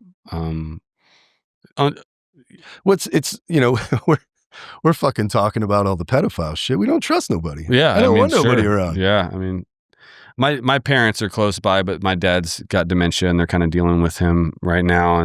But I've got in-laws that they're just in their own shit. They don't, yeah. You know, so it's tough. It's real tough. And I think too, like, I know now what I would really like to do, and that is like have somebody help us out for a day, and not so much babysit it, but just like play with my son. Just be at the park and have like, because we don't go to the church, but like if we could have another family, military family that had kids the same age, and we all go to the park. Now I can still see my kid, my wife and I can have a meal, all this stuff, but at least my kid's being played with, and I'm not like the chicken hawk hovering over them. That could be a very, very good time for my wife and I to connect and just have another group of parents there that are playing and actually paying attention to my child. Yeah. Not just throwing some shit and having them play with it, but like their children that are there, we're there. I think stuff like that is something that people can do within their own community. Right? Yeah, 100%. My sister-in-law actually took my son today, which was she's only done that one other time, but was really cool just to see him get to spend some time with another adult, with his aunt, them get to know each other a little bit, because it's always just us. And we homeschool, right? Yeah. And so it's always just us. Yeah. And I work from home. So like, bro, those fucking walls get tight by the end of the day. And then, you know, our kids pick up on our energy. So if you're having a bad day, or if you're struggling with something, they sense that. I could never have done this job even 5 years ago. Yeah. Like I wasn't ready. Yeah, you feel like there's bugs in your head. Just bzzz. Dude, I'd be home for 30 days. And by the end of those 30 days, I was ready to go back to work. Yeah. You know what I mean? And now I work from home. I live there. Everything. I probably leave my house 2-3 times a week. Wow. And I fucking love it, man. Yeah. I see my kids every day. Like, I mostly watched my boy grow up on FaceTime for the first 3 years of his life, right? And that fucking sucked. And so now we have another one, and I'm actually here for it. Yeah. And so like I'm getting to be a part of it, and it's fucking awesome. And I just hope I keep the job long enough to enjoy this phase of their life. But even if it ends tomorrow, I'll be grateful for the year I had. That's where your routine and your habits, because, you know, as we know, motivation's fucking bullshit. It's not real. Discipline is what fucking keeps you going. So if you can find, you know, sit down and write the life you want, take 66 days, live it every day, get those habits in place. When that storm does come, fucking close everything down, put your fucking face to the dirt, get through the storm. And then after the storm, that discipline is what kept everything together. So did you literally sit down and think of, like, what would my ideal day look like? Yeah, and I fucking wrote it on a mirror. I think that's fucking genius. I still to this day write things in the mirror. And I learned that at a Shepherd Center. I've talked to guys about that, and they're like, well, what do I do now that I have this experience? And I'm like, well, it's what you do with it that fucking matters. Yeah, but it's kind of like, it's a little bit ambiguous. Guys like, well, what do you mean? What do I do? Like integration. How do I integrate that experience into my fucking life? Like, what does that even mean? Yeah. And we're talking about like the work and noticing those triggers. Yeah. Like when I feel this shit start to happen, and the development of this pause. That I didn't think I had before. Like I would just react. Yeah. But something happened during those psychedelic experiences that a pause of awareness is now present that never was before. Yep, that's what the psychedelics do. They make you aware. And then the ability to be like, whoa, that's a fucking trigger. Like, why am I ready to fucking kill somebody right now? Yeah. Like, oh, my 7-year-old is squared off with me and telling me to. Now your ego. Ego. Yeah. It's like, okay, I'm letting my kid make me this mad right now. Like, what is? Yeah. And there's a thing that's really set with me that I don't remember who said it or where I heard it, but it was like, treat your kid as if it's your best friend's kid. Yeah. Like if this was awesome. My best friend's son, and he'd like, my buddy had died. Yeah. And he had assigned me the responsibility to raise the most valuable thing. Yeah. Would I have just said that to his, like, I wouldn't have said that to my buddy's son. Why did I say that to my son? You know what I mean? It just changed the frame of how I would approach, because I'm different with other people's kids than I'm with my kids. Of course. Right? Like I say shit I probably shouldn't say with my kid that I would never say with someone else's kid. But it slows me down. I'm like, man, I fucking shouldn't have said that. Yeah. I'll pull him over the porch. I'm like, hey man, that wasn't my best. Yeah.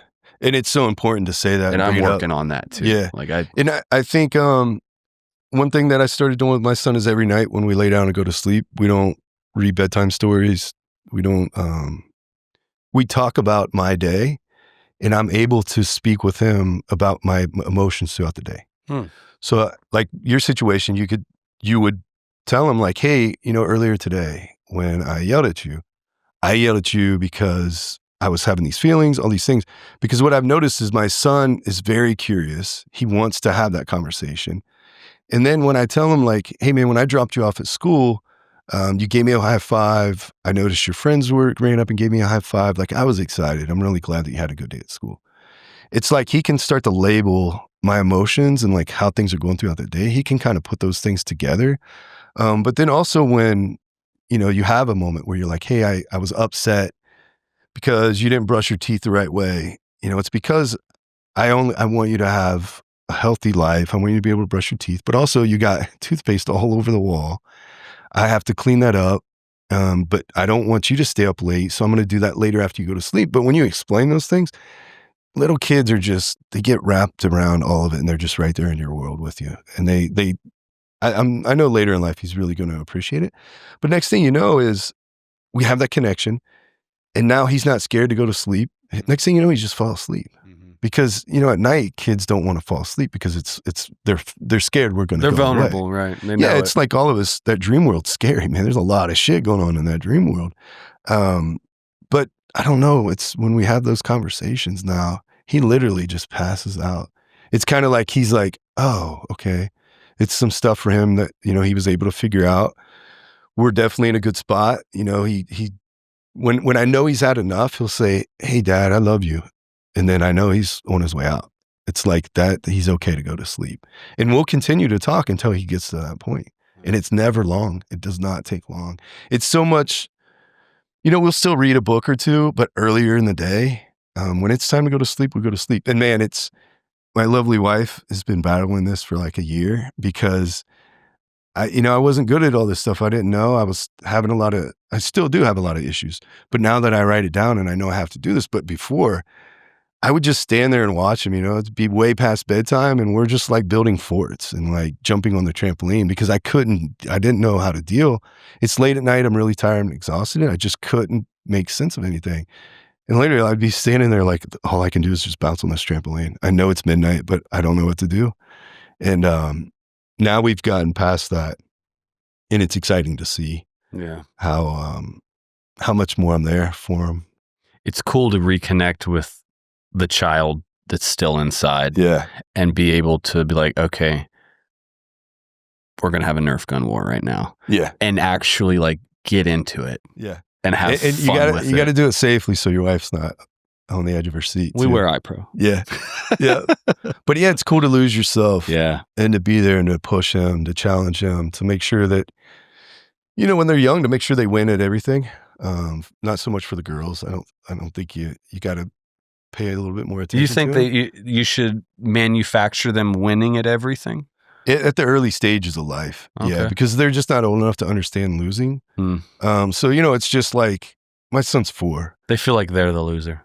Yeah, it's just not for them to process yet. I'm teaching my son how to play chess right now, and he wants to do it all fucking day. And I have to like tell myself, okay, I will let him win this one. Yeah. Otherwise I'm like, what are you doing? Talk. And I'm like, he's not learning if I do that. Well, they're not going to get the same chemical release. And he's not going to want to keep doing it. Yeah. And so I try to like beat him one, let him win one. And then I'll be like, I'll move real slow to like take a piece. And he's like, oh, stop. I'm like, oh, okay. So that's I'll move it back. That's the right way to let him know. See what's going on. That's the right way to let him know he's not a fucking champion. You're doing the right thing, but then it's hard. There's no fucking rule book. Like I'm winging it out here. Yeah. Well, then now they know for a fact that like the thing that keeps people coming back to gambling is actually losing because you get a higher kick of chemical releases. So it's like, at what age Yeah. I know for a fact at the younger age, you got to let him win. Like my son at 4, like when we kick the ball, like I always make sure I kick it to him or whatever game he makes up. I make sure that he's always winning, but I show a struggle. I show there's a struggle for me to maintain the competitiveness. Yeah. But yeah, I think when he does get older, I think, you just taught me something. I think that's the way I'll play it with him is I'm gonna make moves to win, but slow enough for him to catch it. Yeah. And then, he's still gonna win. But then it realizes too, he's not the almighty. Things don't come free. You got to figure things out. Right. Because I started noticing he wasn't handling losing well, like when we were going to outdoor events that weren't in my control, like T-ball or coach pitch or wrestling or whatever. And I'm like, bro, like you're gonna lose. Like anything you try at the beginning of, you're gonna suck at. And that's kind of there to show you that, okay, this is a new thing, right? Yeah. It's gonna be hard. If it was easy, there wouldn't be a whole lot of point in doing it. And everybody'd be able to. Yeah. Right? Like, and so teaching that process of learning, and that was a big part of Naked and Afraid, was having some sort of record for him. Like, dude, man, trust me, I wasn't good at most anything that I've ever fucking done, right? I just didn't stop trying until I figure it out. And really, that's how it all fucking works. And you can see a little bit of the stress. Like, okay. Yeah. So for sure. I'm not supposed to do it right the first time. Yeah. Fuck no, dude. For sure. With my older son, I've always pulled him to the side and been like, hey, man, don't look for me to like pat you on the back or give you high fives all the time, because it's not about that. It's how it makes you feel. Like he's a really good football player right now. It's like when you smash someone, you're doing it for yourself. Don't look for my approval. I'm going to laugh and get amusement out of watching you do so well, but like, don't ever do it for someone else. Do it for you. Find that feeling that you like and smash it. And, he's a good wrestler too. And he knows that I love watching him do cradle people because it just crushes your soul. Like pinning somebody, like they're squirming, but like when you fucking wrap them up and you put their wee-wee by their face, it's soul crushing. It's emasculating. And like curled up like a baby. All right, bitch, let me go. Again, my wife's gonna watch this and be like, "You son of a bitch." But me and my son, we have this thing to where he knows if he loses, it's not like a loss, just so he goes out there and has fun. And when he gets a cradle, even if the dude gets out of it, like I'm done. I'm like, that's fucking it. Like you brought that dude together. That's a win for me. You folded a man in half, dude. Well done. Like well done. Like, go ahead, man. So I'm so lucky that my son realizes that it's more to have that fun. And at the end of the day, if the score's not the same, it's, did I crush that other dude? So, like, is he going to remember me? Yeah. And my son, I know everybody he comes in contact with, whether it's in a good way or a bad way, like everybody remembers my son. So my job's done, man. I taught him to piss on the wall when he was young, and I'm good, man. Stress is off of me. He's got to figure it out now. Very, very blessed with the family I have, with all of us. Again, I think it's cool to hear your story of your psychedelics hasn't brought up so much of the war. That just says you didn't do a bunch of bad shit. Makes me feel better. Yeah. But I hadn't considered that. But at the end of the day, too, it's like, at what point in our childhood is our soul, or are we taught, or, because I know if you go fight some ISIS dudes right now, their whole world's different. They've been raised differently. Totally. So, I wonder, at what point does it go down? Where do we peel that onion completely down to the soul? And will that soul make the right decision? Or can we totally corrupt that soul into making fucking totally bad decisions? And that's something to be looked at, because can we ever fix and rehabilitate kids that were raised in that war? I don't know. I don't either, man. I don't know if you can. There's a lot of them, though. Yeah, the war is fucking full of it now. And now you got to look at the evil that does that. And that's the people that are looking to make money from the war. Yeah. And they should be held accountable. They should not be living in fucking Dubai or in Las Vegas, fucking DC. Yeah, or our money. Yeah. Like, that's just total fucking bullshit. Or Tel Aviv or anywhere. Yeah. Yeah, man. Yeah, that's a very good point. So now you talk about the evil of the pederasses. It's like, fuck, where's the evil really at? I don't know, man. I don't, like, it's this reality that I am aware of, but really still just can't comprehend.